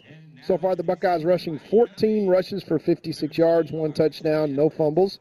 Brenham, 19 rushes for 112 yards, 2 touchdowns and no fumbles. Passing the Buckeyes 11 for 17 for 127 yards, 0 touchdowns, 1 interception. But, of course, the dropped touchdown, which really hurt the Buckeyes in terms of not only the scoreboard but the momentum, giving Brenham the opportunity to close that half with a touchdown drive of their own. Brenham only 6 of 11. Really good defense from the Buckeye secondary for only 55 yards. Not that they haven't thrown some good passes, but the Buckeye defense has been really stingy. Total 31 plays for the Buckeyes for 183 yards, outgaining Brenham 30 plays for 167 yards. The Buckeyes with 1 turnover, the interception down in the end zone. Brenham 0, but more importantly, Brenham 0 penalties for 0 yards. And penalties for the Buckeyes, 2 penalties for 30 yards, and they were costly penalties, meaning that they extended drives, especially that second drive, or the last drive of the half for Brenham. And, of course, they will get the football to start the second half. But as a recap, the Buckeyes very much in this football game can point to just a few big plays that otherwise this would at least be a 14-14 contest, if not a 14-7 contest in favor of the Buckeyes. But the last 4 minutes, you saw at the Chapel Hill game, the middle 4, the last 2 minutes of the first half, the first 2 minutes of the second half, so critical and instrumental to the outcome of most football games, whether you're watching college or the pros, just kind of some hidden secret sauces for football fans. The middle 4, those are the last 2 minutes of the first half and the first 2 minutes of the last half. About 70% of the time, plus depending upon what level of football that you're watching, the team that wins those middle 4 minutes probably wins the game. And basically it's because it creates possessions and opportunities to score, and then the statistics are just with you. And we point to that in the middle of the 4 for the Buckeyes here tonight in the first half. A drop touchdown pass winds up as a drive killer for the Buckeyes. Brenham takes the ball, goes 80 yards, and scores themselves. And then in order to start the second half, they will get the ball once again and have another opportunity. That is winning the middle 4. Just another thing that this young Buckeye team has got to learn. It's certainly the reason. Remember, the Buckeyes had a lead going into halftime against Chapel Hill, and that is why it was so difficult for them. You add a couple of turnovers to that equation in the middle 4, and it is really, really tough to come back from that with a high school football game with 12-minute quarters. So we'll see what happens to start the next 2 minutes, or the first 2 minutes of the second half. We know that the Buckeyes will kick off. I don't know that they'll try an onside kick or try to create a turnover, but we do know that the Brenham Cubs are going to be on the receiving end, and the Buckeyes will have to tee it up and kick off. Trailing 14-7 at the end of the first half, the Buckeyes outgaining Brenham once again, 183 yards to 167, and have certainly had their opportunities on the scoreboard to be leading, if not tied. But the Buckeyes learning that it's about the little things at playing championship football. A top 10 ranked 5A school, and here these Buckeyes making strides forward, certainly have here tonight, as they are very much in this ball game at halftime. Let's hope that they can stretch this out another couple of quarters and make this close at the end. Find a way to win. That's another learned skill that a young team has to possess, is learning how to win ball games. And that middle 4 and winning the middle 4 is part of that equation. So as we continue here on the Juicy's Halftime Show, we'll have the Gilmer Buckeye Stars, followed by the Sweepstakes Award-winning Gilmer Buckeye Band. By the way, Jeff, as the Gilmer Buckeye Band had 2 bus breakdowns tonight getting over here just to Longview. And Coach or Mr. Gray did not make them get off the bus and march to Lobo Stadium, but I know that they feel like it here tonight as they start to sharpen up their drill as well. And we see the core band from Brenham doing their Aladdin routine, I guess you could call it. But we'll stop and recognize a few more of our great sponsors here tonight at the Juicy's Halftime Show, and we'll come right back after this with the Buckeye Stars and then the Buckeye Band. We'll be right back.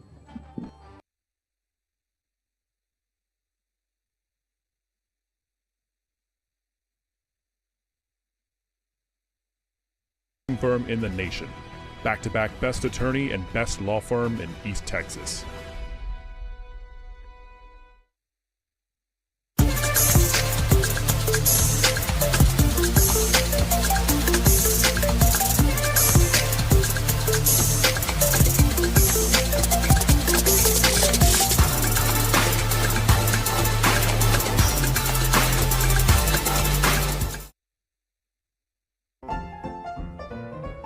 Since 1900, our customers have relied on and placed their trust in First National Bank of East Texas. Today, we remain committed to earning that trust and serving the needs of families and businesses throughout East Texas. Because time never stands still, you can depend on us to meet the changing needs of future generations for the next 125 years. You can bank on that. First National Bank of East Texas.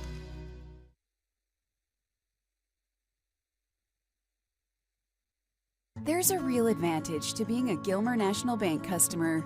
From the low fees on commercial loans and the hassle-free process and ease of local decisions. If you appreciate personal service and great savings rates, no matter what your age, come see us today in Gilmer or Longview, where the pace is a little slower and the smiles a little brighter. Because we want to hear you say, Gilmer National Bank. That's my bank.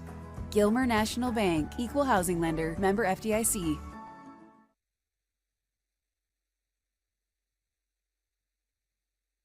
For nearly 150 years, Crowley Funeral Home has offered the highest quality in funeral services to the families of Upshur County for a fair and reasonable price. Led by Gilmer graduate Troy Murray, our staff stands ready at all times to tenderly guide your family in their time of need in all aspects of funeral planning, such as pre-need and at-need, and all types of services from cremation and memorial services to traditional funerals, with attention to every detail.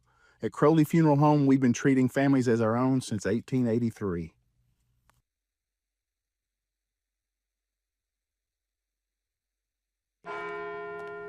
At Farmers Insurance, we've seen almost everything, so we know how to cover almost anything, even a rock and wreck.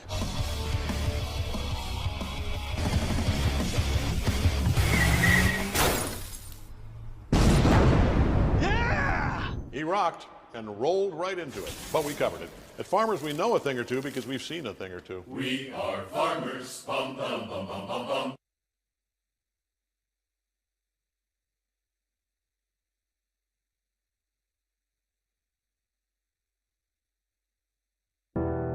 When tragedy strikes, you don't want to be in a position where you're second guessing your lawyer's ability or the resolve to get you fairly compensated.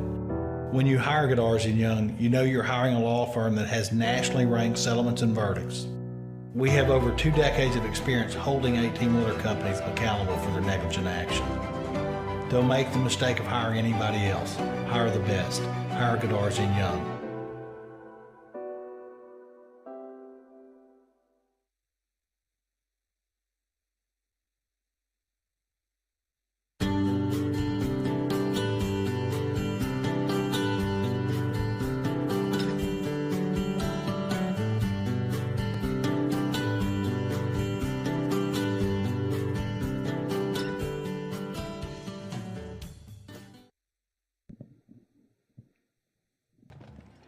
And back to the Juicy's halftime show, Lobo Stadium, where your Buckeyes trail 14-7. These state-ranked 5A Division II Brenham Cubs, who come into tonight's game undefeated. The Buckeyes playing them close, but a few costly penalties and mistakes. And this could be a very different story. Let's hope that doesn't catch up to the Buckeyes, as we talked about the crucial middle 4 minutes, last 2 minutes of the first half. The Buckeyes have a 14-point flip with a drop touchdown and giving up a long drive with 2 costly penalties. And then the first 2 minutes of the second half, which are going to pretty much demand that the Buckeyes get a stop against these Brenham Cubs, who will get the ball to start the second half. But first, we've got the award-winning Gilmer Buckeye Stars ready to take the field. We will watch them as they are accompanied by the Sweepstakes Award-winning Gilmer Buckeye Band, and then we will watch that Buckeye Band as they march in their halftime performance here on the Juicy's Halftime Show. Once again, we appreciate Juicy's and what they do for our broadcast in support of our kids and our community, and we certainly appreciate those great burgers that are now available there for us in Gilmer. It's may have taken a few years, Jeff, off of my life, but I will die a happy man if I can have some good beans and good burger at Juicy's a few times before now and then, whenever then is. So here are the Gilmer Buckeye Stars taking the field as the Juicy's halftime show continues.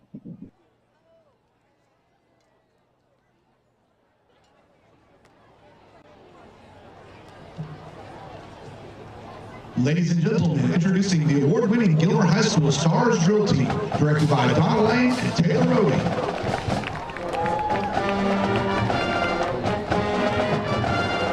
Officers from left to right are Nevaeh Tay, Senior, Jamie Head, Junior, Jocelyn Sanchez, Senior, Audrey Abram, Senior, and Gina Ruiz, Senior.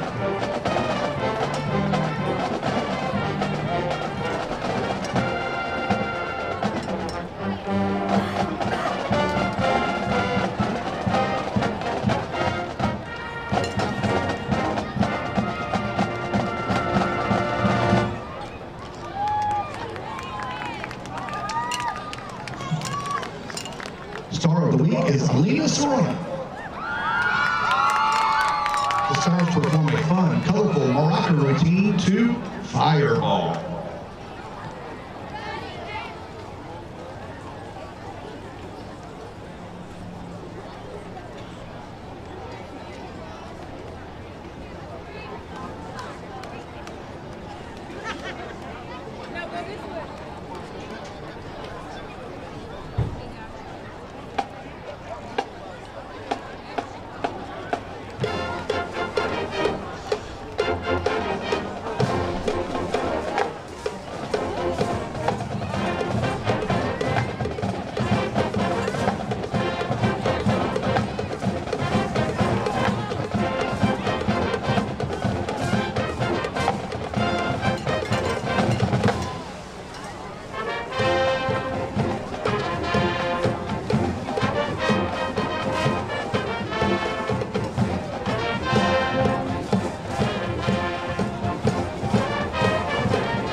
All right, Gilmer fans, stand up and cheer for the Buckeyes as the Stars kick to the fight song.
Celebrating 99 years of tradition, the Gilmer Buckeye Band is proud to present the 2025 Majorettes in a twirl routine to the Earth, Wind, and Fire mega hit, September.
And now, Gilmer Independent School District is proud to present one of the most decorated military marching bands in Texas, the pride of Upshur County, the 5-time UIL State Marching Finalist, Gilmer Buckeye Band.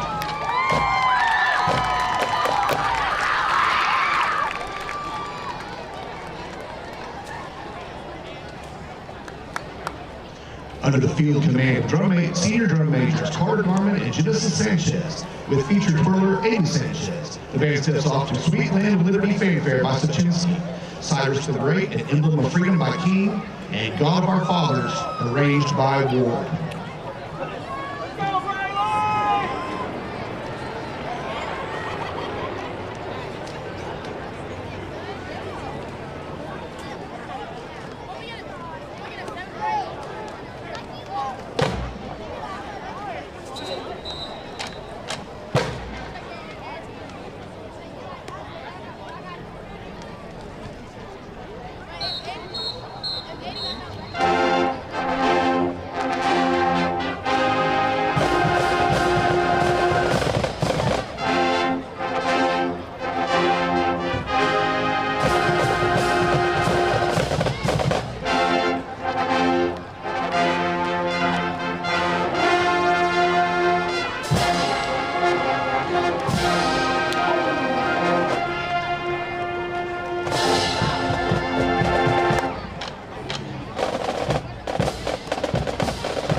The Gilmer SC bands are directed by Eric Gray, Brandon Garman, Chris Schmidt, Sarah Thompson, Kayla Cocker. Major sponsor is Hannah Threadgill. Thank you for your kind attention to all of tonight's halftime performances. Chad Burkhalter and Gary Vestal are your Gilmer Edward Jones financial advisors. We're all about financial investments, but we also value the investments of time, patience, and encouragement our young athletes receive from their coaches, teachers, and mentors. That's why Chad and Gary are proud sponsors of our state champion Gilmer Buckeyes. Call 843-2023 or 843-5794 or visit edwardjones.com for all your investment needs. Edward Jones, member SIPC. All right, we are back in Lobo Stadium, and that is the end of the halftime show. The Gilmer Buckeyes Sweepstakes award-winning band, the drill team, and the majorettes, always one of the highlights of any football game. And so we had both bands' performance, and now it is time for the second half of play. First half of play, Todd, we saw a pretty good ball game. Gilmer Buckeyes should have been up 14-7 after a drop pass in the end zone. Easy, perfect pass, just dropped, unfortunately, which turned into flipping the field for the Cubs, and they ended up on top of the Buckeyes 14-7. So, Jeff, it's the middle four, as we talked about, the last 2 minutes of the first half, the first 2 minutes of the second half. Obviously, the Buckeyes, 14-point swing, last 2 minutes of the first half. Let's see what the second half holds. All right, big long kick, fielded on the 6-yard line, returned back to the right side. He's got a gap. He finds it down the sideline. He scampers. Finally forced out of bounds after a long return out to the 45-yard line of the Buckeyes. Yeah, and that is the opposite of what you want to have happen, Jeff, to start the second half, is to give up a, let's call it a 50-yard return and to set up shop 1st and 10 inside of Buckeye territory. That is a classic kind of out-kicked our coverage there. As we want to kick it deep, but to the right-hand side, we kind of kicked it to the middle. They had return right. We wanted to pin everybody to the right. Once he got contained broken outside, then we were just in chase mode. And fortunately, the Buckeyes' speed kind of kept him from turning that one all the way up the field. But nevertheless, Brenham starts with a short field, 1st and 10 from the Buckeye 45. All right, motion out of the backfield, quarterback keeper, and he is going to be drugged down for a loss. That is exactly the way you want to start your first defensive play. Absolutely, at least a 6-yard, 5-yard loss, as that was an RPO, run-pass option on the quarterback side. He held it for too long, and for the Buckeyes, 42, Rashad be able to getting in there, and the Buckeyes putting them back to midfield and putting them behind the chains. The entire offensive staff on the field for the Cubs, which is not necessarily legal, but the referee not doing anything about it. They're going to try to get off the field before the snap. That was 42 Bush on the play. Pass is going to go way out of bounds. Quarterback was forced to throw that a little sooner than he wanted to, and he throws it to the stand. So we're looking at 3rd and 15. Yeah, this is a big down. Probably the biggest of the game is the Buckeyes have a chance to get a 3-and-out here, and this is where you've got to not have penalties and not have small mistakes cost you. All right, watch to the right side. Number 4, keep your eyes on him. They've been throwing little fly routes and slant routes to him, especially when they get in this 3rd and long situation. So watch number 4 at the top of your screen. I'm going to bet that's where the ball's going right here. That's their clutch guy. Dropping back, looking to pass. Quarterback steps up. He's going to run for it. He's going to get it. Look at this. Inside the 20.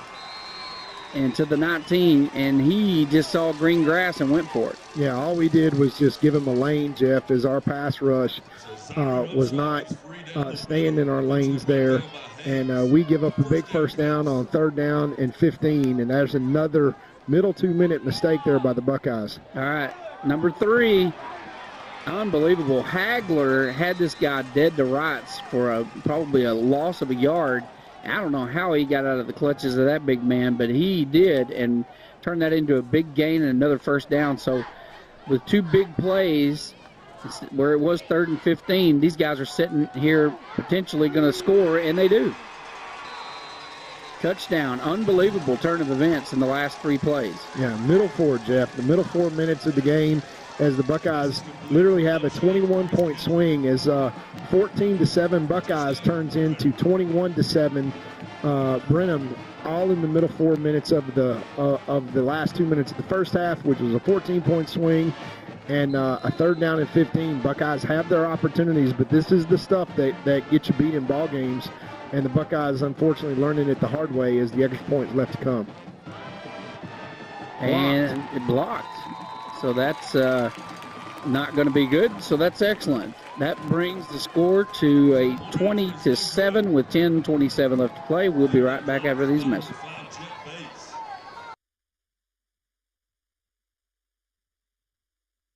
Banking the Texas way, with strength, trust, and hometown pride. Deposits that work harder, backed by neighbors who care. Your hometown bank is right here in Gilmer, Texas, 795 Highway 271 North. Texas Heritage National Bank, member FDIC. All right, back to Lobo Stadium as the Buckeyes surprisingly and quickly give up a score on the opening possession, offensive possession for the Cubs. And they had them in great position. It was 3rd and 15, and then all of a sudden, quarterback comes out and runs 30 yards up the field. And then the very next play, big pass. And here we are down 20-7 now. Long high kick, going to be fielded on the 7-yard line. And this time they're going to actually return it upfield. Finds a little bit of a gap and gets out to the 25. So Buckeyes are going to start their first offensive series of the half. 1st and 10 from their 24. Well, Jeff, we talked about it, the middle 4 minutes, and the Buckeyes literally 21 points swing there. They give up a touchdown on a drop. Let's call it a 20-point swing because of the missed extra point block. Hopefully that winds up being big, as Brenham now has a 20-7 lead with 10:19 left here to play in the second quarter. All right, here's the snap. It's going to be a pass. They dump one out, got a little screen pass. Look at this, down the sideline. Number 6, Horn, great cut. Down the field he goes. He takes it down to the 13-yard line before he's tackled. And a great job there by the sophomore. They set that screen up beautifully. That was really well executed. Watch on the replay here. Dumps it out there. Look at that offensive line. Set it up just incredible. And a great cut there by number 6, Horn. And so Buckeyes, big gain there, and that is huge as they try to fight their way back into this game. Now, 57-yard pickup there as the Buckeye offensive coordinator hits it in terms of catching them in the right spot. And now Brenham has got the opportunity to substitute out, and that will be an official timeout. Yeah, they allow those guys to sub. Yeah, they had the chains were messed up over there. They had a kink in the chain they had to fix. And so here we are, back to play. 1st and 10 for the Buckeyes. Now, this is the 3rd time, Jeff, that we've been inside the red zone. Got to come away with points here. All right, we're going for the end zone right here. Look, Jackson goes up, and that just hits the defender in the back. And that's just good defense right there. Yeah, that's one that you got to go up in high point. Solly knows that, but Zaid would like to throw that one into the back pylon there, and because he had him beat, but he just had to turn around for the ball. And the Buckeyes take that shot here. So now 2nd down and 10. And once again, the Buckeyes got to find a way to come behind that really, let's call it sizable offensive line around the left-hand side here and figure out a way to get positive yards and not go solely to the air. All right, here comes the snap. And it is a high snap, ball's bouncing around, and unbelievable. Brenham got it. And I tell you, that has just been the story all year long, it seems like, just snake bite. And here you get down inside the 20, and you're in striking distance of getting back in this game. And then a high snap, which has just been the Achilles heel of the Buckeyes all year this year, happens at an inopportune moment, and they are in the right place at the right time to fall on the ball. Well, we are 28 seconds past the middle four, but we take insult and turn that into self-injury with giving up the ball in our red zone territory after the big play. And now Brenham is up 2 turnovers in a game. Hard to come back from 2 turnovers. Buckeye defense got to make a stand here. All right, quick pass out to the right side. Number 4 coming up on the defense. And, man, look at that great job he does of juking his way downfield for a 14-yard gain. We got flags flying on the play, and usually when they come in late like that, that means it's a late hit or some type of, personal foul, and those are usually the 15-yard variety. So the face mask. That was a face mask by number 3. Yep. Yep, so that's another 15. You can add 45. That means in like the last, 5 minutes of play from the last part of the first half and this first part of we've given up 45 yards in personal fouls. Yeah. And some of those things are tough, man. You're reaching and grabbing, trying to, make a tackle, and you just sometimes reach out and grab the wrong thing. But you can't grab that face mask even for a second. And that is there for the safety of the players. Here's the snap. They dump it outside again. Now, this time we came uphill. Now, we got burned on it, unfortunately. Look at this guy turning something that should have been a loss into a big gain there as he gets out of the tackle. But the fact that we came hard, watch this. We got to wrap up when we get there. We see he read it and came up. We just couldn't get our hands on him. And then he just happened to find some open grass to get downfield on. But that's the way you play it defensively. You just can't overrun the receiver. Here's the snap. Quarterback keeper up the middle, following his blockers, bounces out to the right side. First down. Down the field he scampers. Touchdown. Yeah, and right now, Jeff, the Gilmer Buckeyes are the Gilmer Buckeyes' worst enemy as we just kind of have one self-inflicted wound after the other. And then we follow that up with mistakes when we miss tackles. And just like that, the Buckeyes down 3 scores and really missed opportunities because this should be a tie ball game. Credit to Brenham in that they take advantage of opportunities. But, as you say, turning the ball over, giving up go back to that 3rd down and 15 that we had them. Yeah, they're going to go for it. Look at this, easy 2 points. I mean, you watch the replay on this one, and we just act like that we didn't think they might do this. Watch this. We don't come up and get after him. We just kind of stand there and wait on him. And you can't wait a yard into the end zone for him to come because when he gets there, so they get their point back that they missed earlier. With 8:36 left to play in the 3rd quarter, it is 28-7. We'll be right back.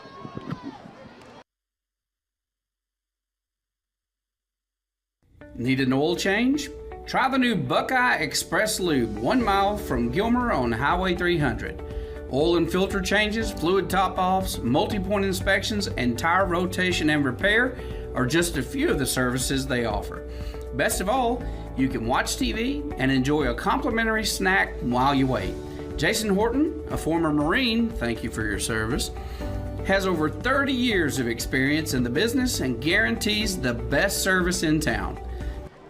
All right, here's the kick. We're going to do a fair catch on the 9-yard line. That'll bring it out to the 25.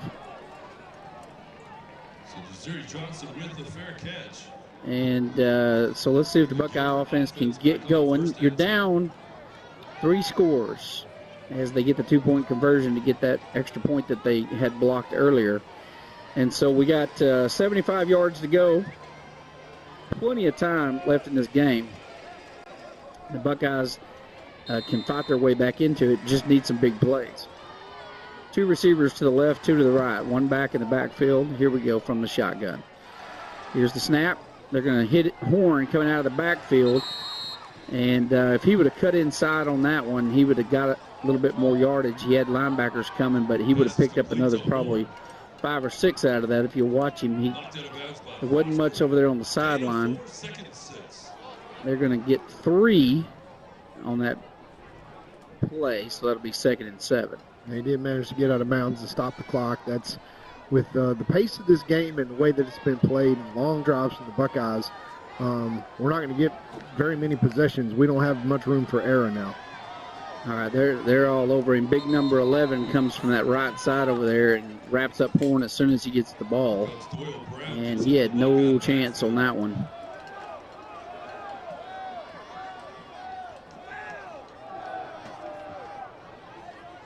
Now 3rd and 8.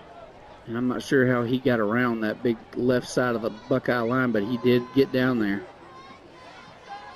Yeah, he came straight down the line of scrimmage. They're slanting right to where we're going to run the football. And that brings up 3rd and 7, and we've got to find a way to convert right here. All right, here's the snap. Taylor drops back, looking to pass, knocked down. That's the second one tonight by the same young man, I believe, that knocked the last pass down. And that's exactly what we can't do, Jeff, is 3 and out. Deep in our own territory now. Things become imperative that we figure out a way to get a turnover or 2 and get ourselves back in this game. But with the offense sputtering, you gotta find a way to not be in a throwing situation and be predictable. Because if we're predictable, coming downhill, all they got to do is guess right, as they did, and put us behind the sticks. And if they can do that, then they control the tempo of the game. Kelson James does a good job of fielding that when it was a high snap, and he does a good job of getting a pretty good Buckeye punt down there. He looks like it went out of bounds around the 37, 38-yard line.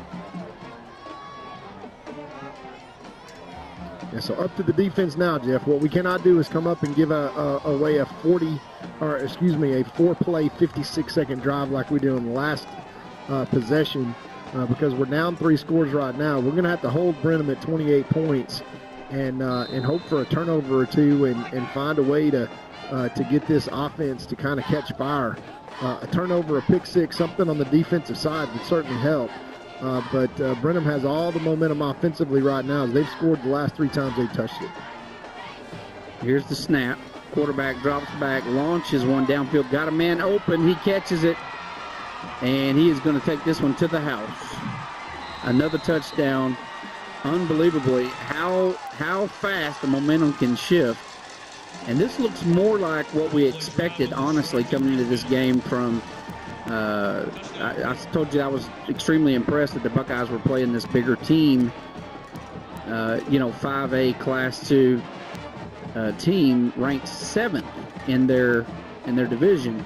I was impressed that we were 14-7 with them, but they are showing you now why they're undefeated and ranked number 7. Well, we should have been up 14-7, Jeff. That's learning how to win is the key to everything, and understanding that little mistakes as they convert that out to 35-7 now add up. And it's hard to kind of keep everybody with their heads up and moving in a positive direction when you go in at halftime and say to the guys, hey, let's get fired up because we should be up 14-7. And then we're less than 5 minutes into the second half, you give up 3 straight touchdowns and 3 straight 3-and-outs. We've only run, correct me if I'm wrong, Joe, but we've only run 8 plays of offense in the second half. Is that correct? 6 plays. We run 6 plays of offense.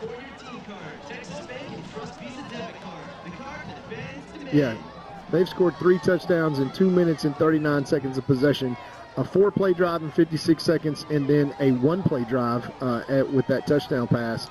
And Brenham doing exactly what Brenham should do, going for the jugular. And right now, these young Buckeyes have got to bow their neck and try to make something positive happen. 7:29 left to play in the third quarter. Whole lot of football left to play, but they have let a whole lot of ground slip away and in a very short period of time here to start this second half. All right, here's the kickoff. They kick it long, and we're going to field it and return it. Caught on the 8, coming all the way back across field, cutting up field. And if he had cut that just to the left a little more, he had a lot of green grass. But a nice return there to the 30-yard line. So Buckeyes are going to take 1st and 10 from their own 30-yard line. Here's a replay that we see. Number 25. See, if he would have cut it right up field to the left, he would have had that would have been a pretty good return. It wasn't bad anyway. Out to the 29, we'll take it. And it's 4 yards better than a fair catch would have got you. So let's look for the bright side of everything, right? 2 receivers far to the left, 1 back in the backfield. Here's the snap. Handoff. Number 21, the ball carrier. He gets back to the line of scrimmage. That is Aiden Thomas. And they have really been selfish up there in the middle. Tonight. They're just accounting for every gap. They're basically playing a gap defense, and the linebackers are responsible for a gap. They're trying to get penetration on every play, and it's basically working, especially over there. Look at all these guys in the box. They are coming. Yeah, it's second and 10, and they are bringing everybody, and it works. As the Buckeyes knock back all the way to the 15-yard line, so that is like a 14-yard loss. And they take risks, and it pays off for them. So Buckeyes looking at third and a lot. 24 yards. Third and 24. And 2 receivers out to the left, 2's on the short side of the field. Jackson goes in motion. Under heavy pressure, they set up a screen. Aiden gets down the sideline, gets a little of it back out to about the 24-yard line, but it's going to be 4th and 15, and the Buckeyes are going to have to punt. So Kelson comes in again, and he's got a pretty good foot. We hope he gets a good punt here with a great Buckeye roll.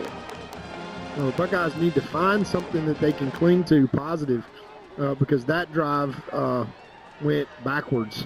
And just miscommunications, trying to control that blitz that's coming from all sides. And nearly got a hand on that. May have got a hand on it because it is a terrible punt and a terrible bounce. That one basically goes 13 yards in the air, so that is going to give great field possession to the Cubs. And so, again, just, I talk about that snake bite. I'll tell you one thing that's not snake bitten tonight about Gilmer, and that is our academic prowess, Todd.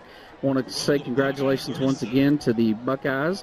From an academic standpoint, every school but one got an A rating this year, and the one that didn't get the A rating this year got an A rating the last 2 years in a row. So much improvement and such a good classroom performance that the Commissioner of Education actually came and visited Gilmer this year to congratulate them in person. So handoff up the middle there, and it's going to go nowhere. But once again, want to congratulate all the board members, the administration, the teachers, and, of course, the students on an outstanding academic performance this past year. So great work, Buckeyes. 2nd and 10. Ball on the 37-yard line. Turnover here would be what the doctor ordered. 2 receivers wide right, 1 to the left. And that motion out of the backfield we see so often. Quarterback is looking for a place to run, and I tell you, he is elusive as he makes his way, kind of dances through would-be tacklers down the field to pick up a good 6 yards. That's going to bring up 3rd and 4. Yeah, the Buckeyes getting good penetration there, but unfortunately nobody able to get off their block and actually tackle the quarterback. And that's kind of the difference that you see there when the Buckeyes have the football. Guys being able to get off their blocks on the defensive side and find the football, we're getting good penetration, but we're not getting off blocks. Handoff number 3 rounds the corner super fast, picks up the first down plus another yard. That was a 6-yard run. It's going to move the chains, 1st and 10. Yeah, and I think that's probably the 8th or 9th time, Jeff, that we've had contact behind the yard to gain, and these big 5A guys, they are not just going to go down when you make contact with them. If you don't wrap up and put them on the ground, they're not going to the ground voluntarily. Number 3, handoff right side. 2 missed tackles. And he picks up another first down. Yeah, that's 2 in a row for that young man, 2 12-yard runs. Yeah, that gives them confidence, Jeff. So contact is not something that is going to get them down. as you watch the replay there, there's another missed tackle. There's another missed tackle that he runs through. Good running by Brenham, but not good tackling by the Buckeyes. Handoff again to number 3. And look at him. He just fights. Will not go down. I mean, this guy is hard to tackle. He's not particularly that big. Flag on the play, and that's going to go against Brenham. Yeah, that's going to bring the Brenham Cubs back 15 yards. It's the first real mistake. First penalty of the game comes at 4:08 and left in the third quarter. And we'll move them back. But you watch the penalty here. We got a Buckeye. I think he thought he had the ball maybe. Like he had. Personal foul. Late hit on the offense, number 7. Yeah, I don't like that call, to be honest with you. I'm glad it went against them, not us. But I think that the offensive player thought he had sprung out with the ball, and he was reaching out there to tackle him, and I don't agree with that particular call, but I'll take it for sure. So that's going to bring up 2nd and 25 for Brenham. Yeah, and let's see if Brenham is phased by 2nd and 25. This is not a time for the Buckeye defense to relax. If they're going to have any chance in this game, they've got to make this stand up and have a stop here. All right, look at here. There's a big one right there. You talk about when it rains, it pours. And after the 15-yard penalty, now they lose another 5 or 6 on the quarterback sack. Did you see who got through there? Yeah, that's Bobby. That's Bobby Boucher, number 34, from his linebacker position, coming back and making that tackle. Number 34, Ryan Bloom. Bobby. Yeah. Yeah, that's for his grandmother. She wants to hear his name. All right. Down the field they go, incomplete. And it is 4th down and 30. Yeah, they'll come punt this ball as they did before, and we'll put our heels on the 10 and try not to make a disastrous play here in special teams, and hopefully get the ball back if it goes in the end zone. But he's had 2 opportunities, Jeff, this punter, to do that, and he's an accomplished punter. And obviously he's practiced this a time or 2, but let's get our guys off the field and make sure that I think he's going to get this one right. He's got a little time now. That is going to go against. No, we had to take a timeout because we didn't have the right guys. We didn't have the right guys, yeah. And we'll be right back after these messages. You need an oil change? Think Buckeye Express Lube on Highway 300.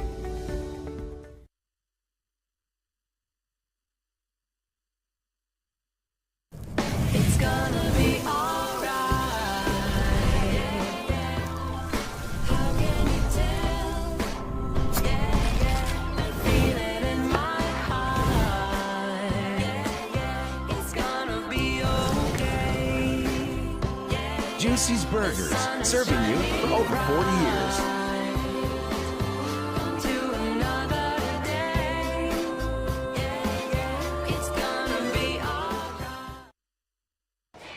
All right, we are back to Lobo Stadium. And it is 4th and a long way, but short side of the field. They're having to punt. You don't see this very often, but punting from the Buckeye 32-yard line. So he's going to try to just tap this right over the top of their heads. That's a good punt right there.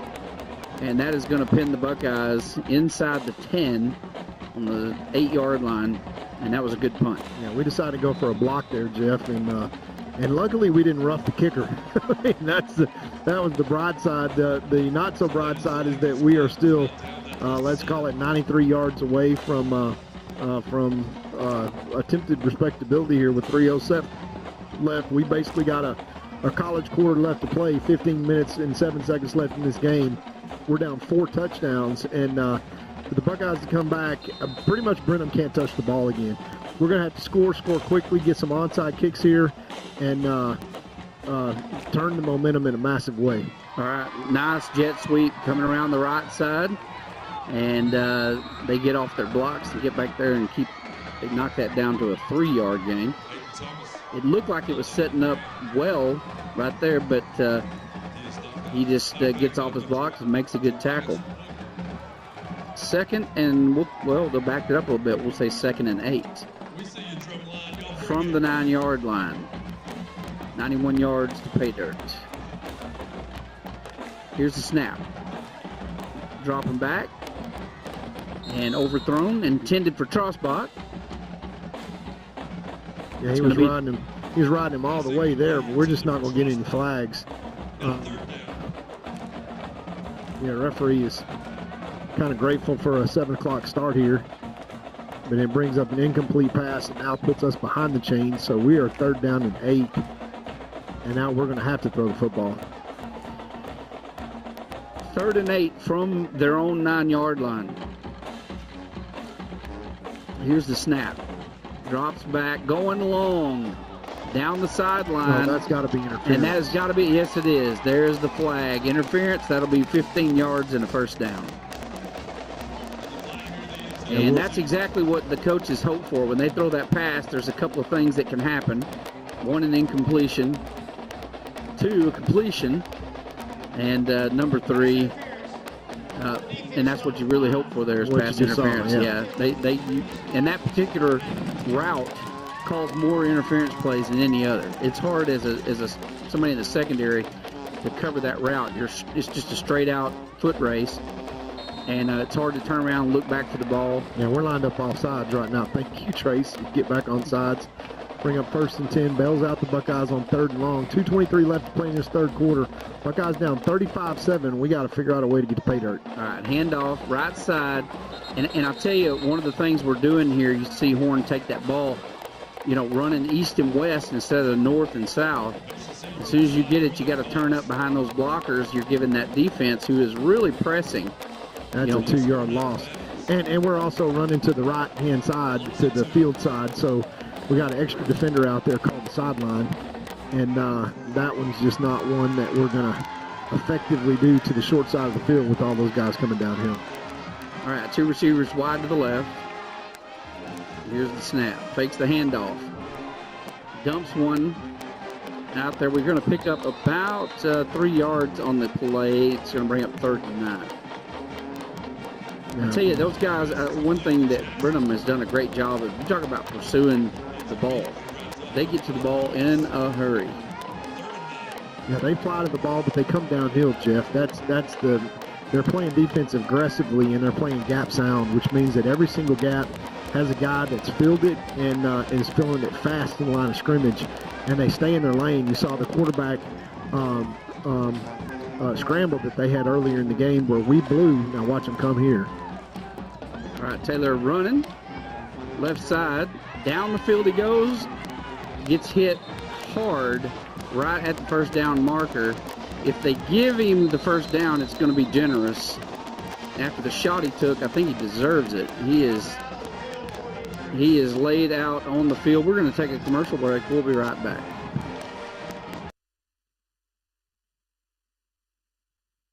La Finca Mexican restaurant is my favorite restaurant in the world. An East Texas favorite for over 37 years. Everyone with any taste agrees La Finca has the best Mexican food in Texas. But I want to share some of my personal favorites with you that maybe you haven't tried yet. Dina and I both love the ribeye steaks at La Finca. Ribeye steak and a baked potato, you can't go wrong. And if you happen to be a hamburger connoisseur, La Finca has one of the biggest and best hamburgers in town. Absolutely fantastic. And finally, never, and I mean never, leave La Finca without having a slice of Olga's homemade carrot cake or tres leche. As you can see, I can talk about La Finca all day. All right, Carter Johnson in at QB. Handoff up the middle. Number 6, driving his legs. Horn doing a good job picking up good yardage there. That's a 7-yard carry. Brings up 2nd and 3. It's a little more like it, but we got 30 seconds left here to play in this 3rd quarter. The Buckeyes need to get a play off, and Zay Taylor just got blasted on that last carry to pick up a 1st down, and I'm surprised he's conscious. I think he's got his bell rung, and the trainers, as they well should, have taken him out of this ball game right now. All right, number 7, Johnson in. And we're going to milk this all the way down to the 4th quarter, where the Buckeyes, having trailed 14-7 to start this half, leave this quarter trailing 4 scores, 35-7. We'll be right back for the 4th quarter and hopefully a change of pace after this message. Trust me, it'll change your life forever. La Finca, supporting the Gilmer Buckeyes for over 37 years.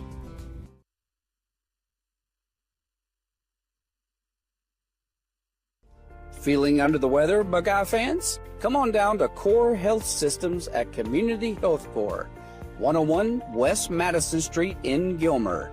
No appointment needed. Our walk-in clinic is ready to get you back in the game. Call 903-843-5518 today. Your health is our priority.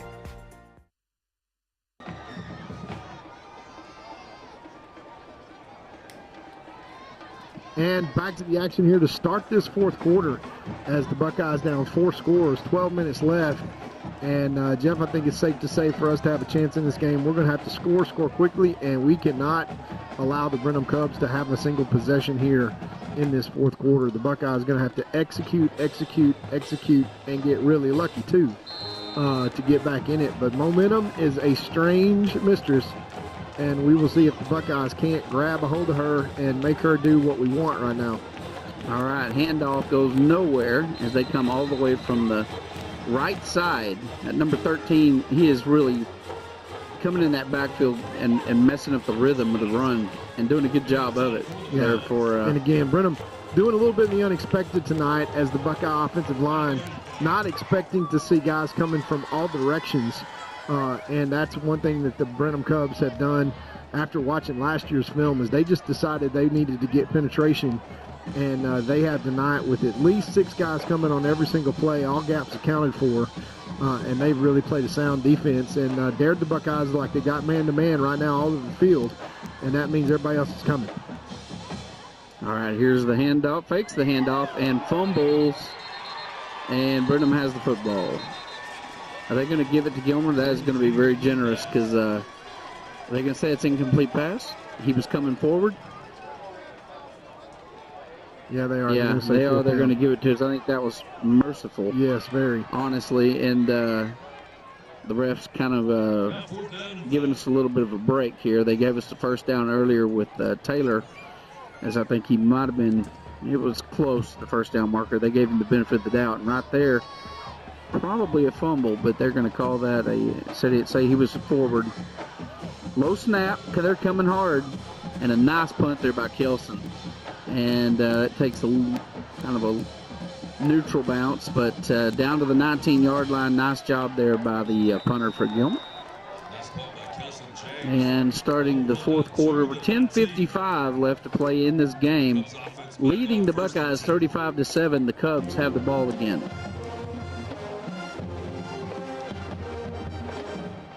Yeah, and clock is on their side now, Jeff, as the Buckeye defense is going to have to be short, and they're not going to throw it, which means that it's not going to stop the clock. So the clock is the friend of the Brenham Cubs now that they've got a 4-score lead coming into this fourth quarter, and they will probably be very willing to milk all of that play clock down every single snap. As we got 10:55 left to play in this game, and the Brenham Cubs basically want to try to run about 30 seconds of play. Reverse to number 8. Nice block there on the outside by the running back. Look at this number 8 break free. He is going to take this one all the way to the house. Yeah, that is going to be an 81-yard touchdown right there as he picked up a great block. I think our replays are messing up tonight. We're having some replay problems, so we can't replay.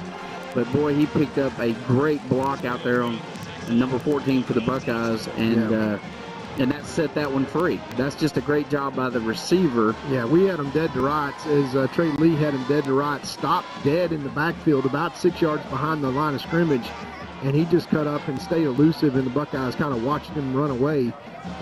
And 81-yard run there on that reverse, which really the Buckeye defense played good in terms of fundamentally sound. They cut the corner off. Trey Lee did a good job blocking that and kind of turning him back to the inside, but the running back, the receiver, didn't give up and kept running, and nobody tackled him. So the Buckeyes give up another score here. 42-7 is the lead now. This one's all but academic in terms of the outcome, where the Buckeyes had a chance to go in 14-7 into halftime, but a drop touchdown pass, and that was really the first thing that happened that kind of started the avalanche of snake bittedness, as you say, Jeff, for this Buckeye team. And learning these really hard lessons about the middle four and learning how important that is to the outcome of a football game. As I pointed out earlier, about 70% of the time, the team that wins the middle four, that's the last 2 minutes of the first half, the first 2 minutes of the second half, and the Buckeyes lost that 28-0 tonight. And that is right now 28 of the 35-point deficit that the Buckeyes face here with 10:35 left, and they're giving up that long play again. Buckeyes will have another chance to get the ball and try to make something positive happen. Yep, and here's the return, bouncing out to the right side and out to about the 24-yard line.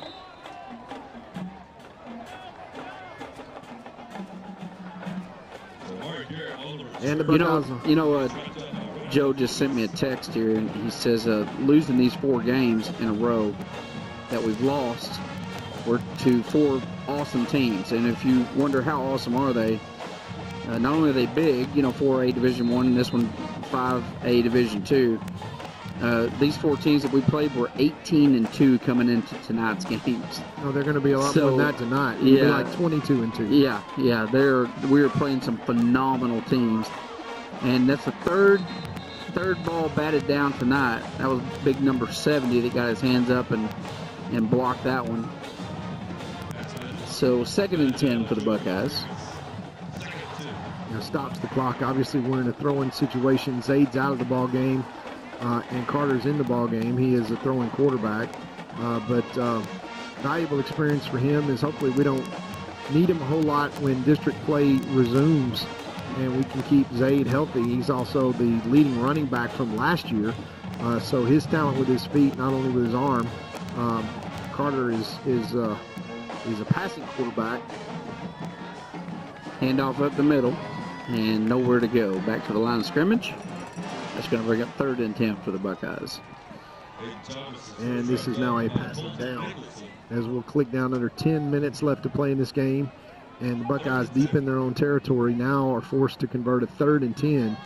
And that's just one of the lessons, Jeff, that this team is going to have to learn, especially if Zaid is not in at the quarterback position. And Brenham coming downhill, running that gap defense with 6 guys coming downhill in a gap every single snap. If we can't run the football, then we're going to have to go to the short game. You saw us at the beginning of the game have a really good success with that. All right, here's the snap.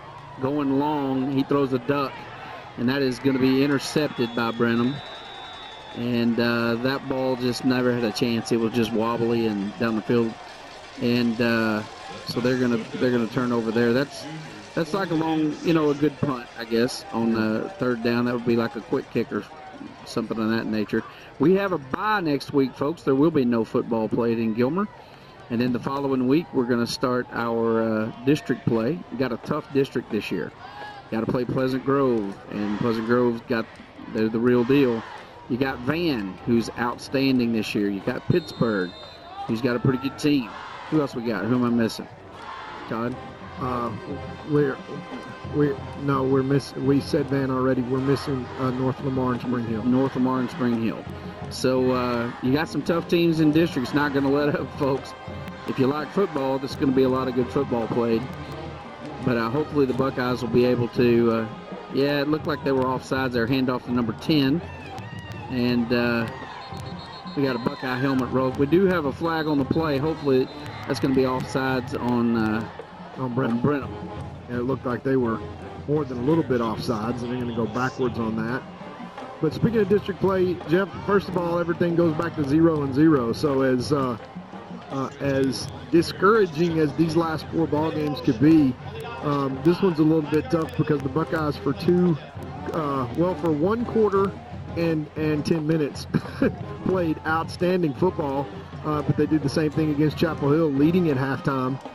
And then just the series of bad events and self-inflicted wounds that can flip against a good team, and that's what Joe points out, is that we played nothing but good teams.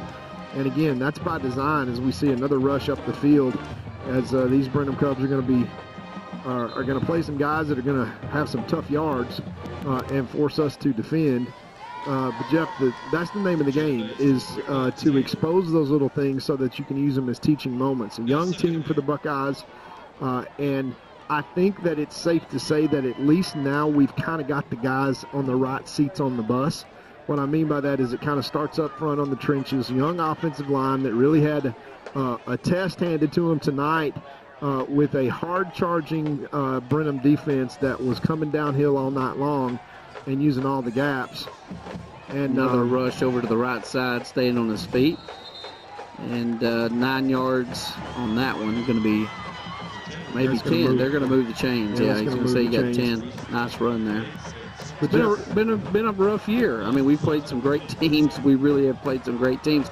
And this is a very young team. If you look on the roster and you see how many sophomores are on this team, sometimes it just falls that way. And I want to encourage all the Buckeye fans, hey, keep coming out to these games and supporting these young men, supporting these coaches. Don't question them. Don't be that armchair quarterback, and support them. There's years where you have rebuilding years, and you can't always have the deck stacked with talent. And so we're growing. They're learning. And remember, not one single offensive player on the field was a returner this year. Do you know? I've never seen that in 23 years. I've never seen it where we had an entire 11-man squad of not one starter from the year prior. That's very, very odd. And so want you guys to continue to support the coaches and these Buckeyes. Hand off at the middle. And Buckeyes drive that one back. Going to bring up 3rd and 10. And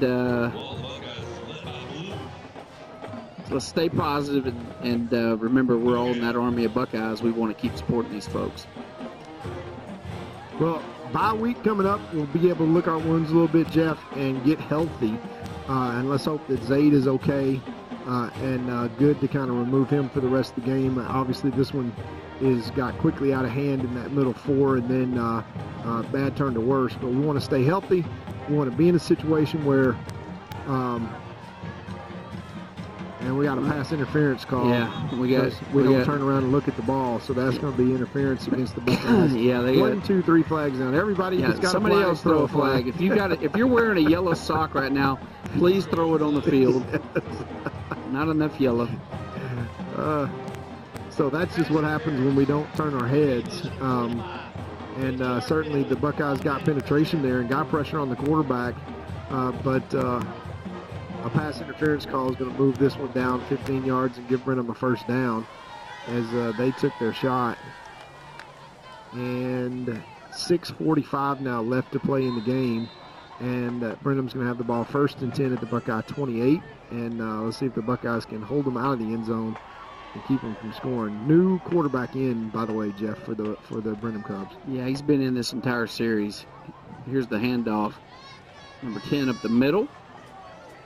And still fighting, dragging it, pushing his legs. Nice run there, 8 yards on the carry for Brenham. And they're dangerously close to the red zone. 6:32 left to play in the game.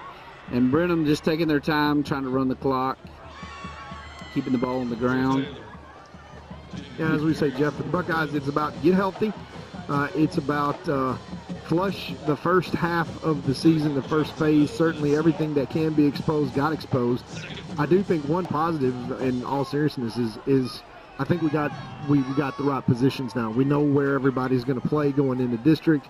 And I think that unlike playing these big 5A, ranked top 10 schools that have the depth so that we're in a situation where if we're playing, the first 3 downs of the series and we can match them one-on-one, and as soon as we make substitutions, boy, it gets pretty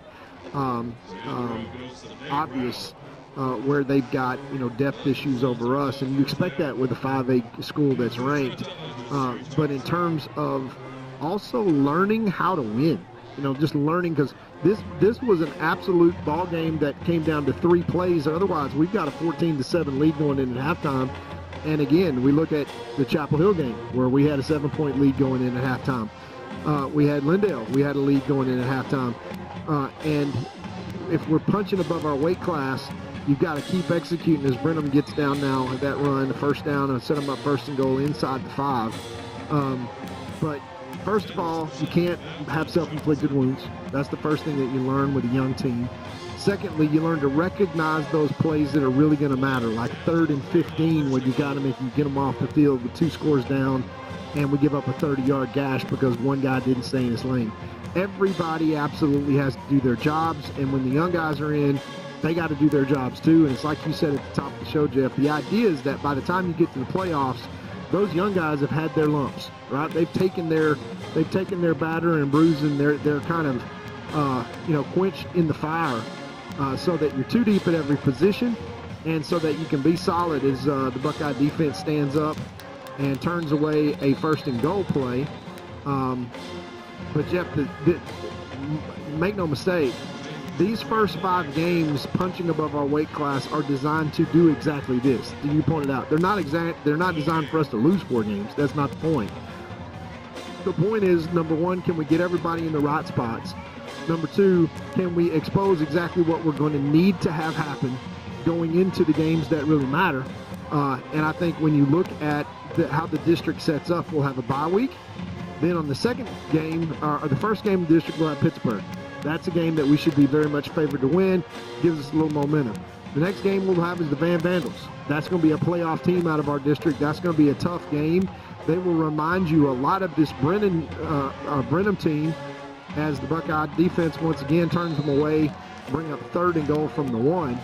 But they will be bigger, physical, not so athletic, but kind of they'll get, trust me, in a 6-man box just like this and come downhill with every gap. They're not as deep as Brenham. But after Van, as Joe mentioned, we've got the Pleasant Grove Hawks, which is, top 5 ranked team. It's Gilmer, it's Pleasant Grove, and it's Carthage is going to come out of 4A Division II every single year. And how the things stack up there, the district champion for Gilmer in Gilmer's district will play Carthage basically in round 3. And the second team, if they're still in, will play them in round 4. So everybody's going to have to go downhill, and there is the touchdown once again from Brenham as they put it into the end zone. And the Buckeyes got to have some self-discipline here and not get unnecessary flags. But that's how it's been for the last 5 years. We won state at going 2-3 in our first 5 games in 2023. And quite frankly, as Coach Metzel pointed out, it was a totally different team by the end of the year than it was at the first of the year. Yeah, and when I say that. Totally different, everybody almost playing a different position, especially on defense. Yeah, they moved Aaron Bell and those kind of guys around, and that's exactly what happened. The kick is up. It is good. We'll be right back after these messages.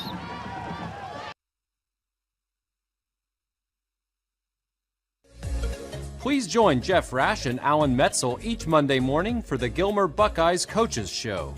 Every week, Jeff and Alan discuss elements of the program, speak with special guests, give player updates, review key plays from the prior week, and give insights on the opponent for the current week. As a fan, this is your chance to go into the locker room and behind the scenes. To view the Coaches Show, go to GilmerBuckeyes.com and click on the Coaches Show button. Go Buckeyes!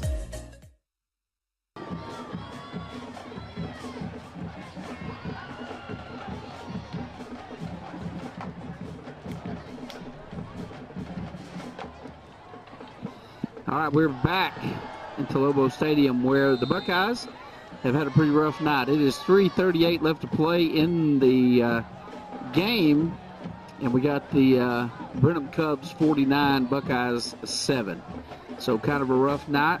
It was 14-7 at halftime if you're just joining us, and it should have been 14-7 Buckeyes. We dropped a pass in the end zone early on. Big gap. Look at this. Down the field. Got to beat the kicker, and we can't do it, but we do get out to the 45-yard line. Yeah, there's nothing worse, Jeff, than the 5'6" kicker not only making the tackle, but getting up and talking noise to you afterwards. Yeah. That's an insult to injury, tough to take, but the Buckeyes come out, 3:27 now left, and we will have an opportunity here to work. Right, and for Carter Johnson, who is obviously our backup quarterback, to run this offense and try to make something positive happen against these now young Brenham Cubs that are not so. And we had a lane there and just got tripped up. And again, look at all the white jerseys coming downhill. Their number 2s are not far from their number 1s, and they're trying to get a bunch of young guys into play now that's valuable. But the style does not change. Yeah, that was number 31, Samuel Williams, on the ball. His first carry of the season, and just getting some guys in here, some younger guys in here. And getting a little play time here as this game is obviously in hand of the Cubs. Another handoff to Williams. And he comes through, picks up a good 3 yards on that carry.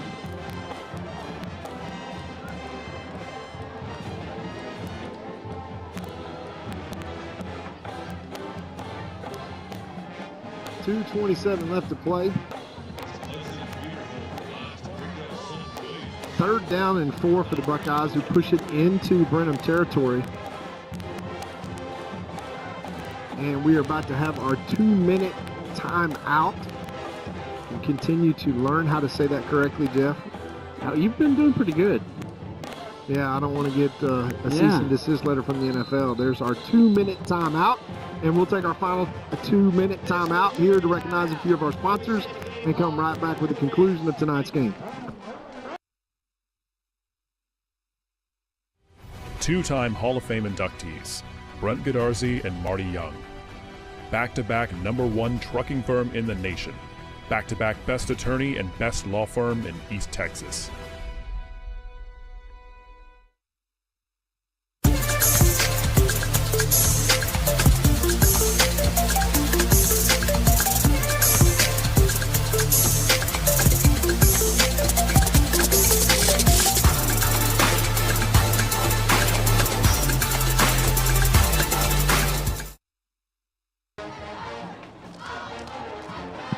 Back to the action here after our 2-minute timeout.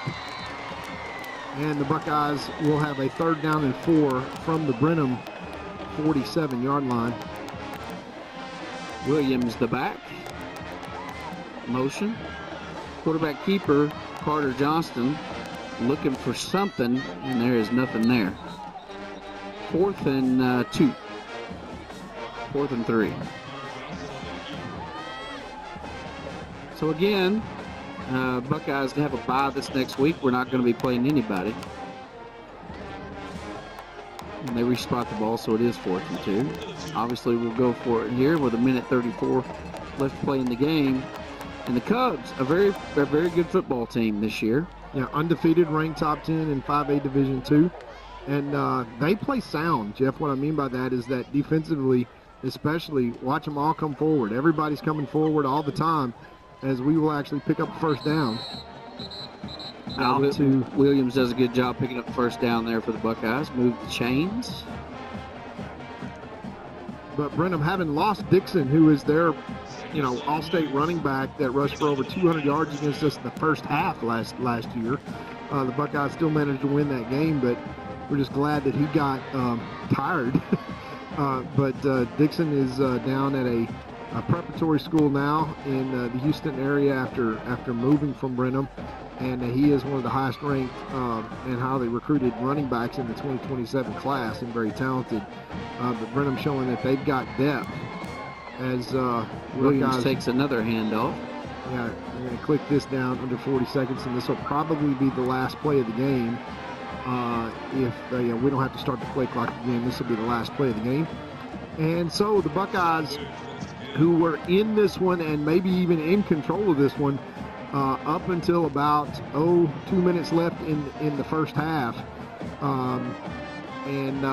Lesson learned, as that 4 minutes is something that the Buckeyes are going to have to learn to manage. But then the wheels came off 49-7 as the Buckeyes failed to score double digits. And we will have a bye week next week and then come back to open district play And thank you, Jesus. We will all be 0-0 when that time comes here in 2 weeks. Until then, for myself, Todd Robinson, the voice of the Buckeyes, Jeff Rash, we appreciate all our sponsors and say goodnight, and we will see you again from district play in 2 weeks. Go Buckeyes.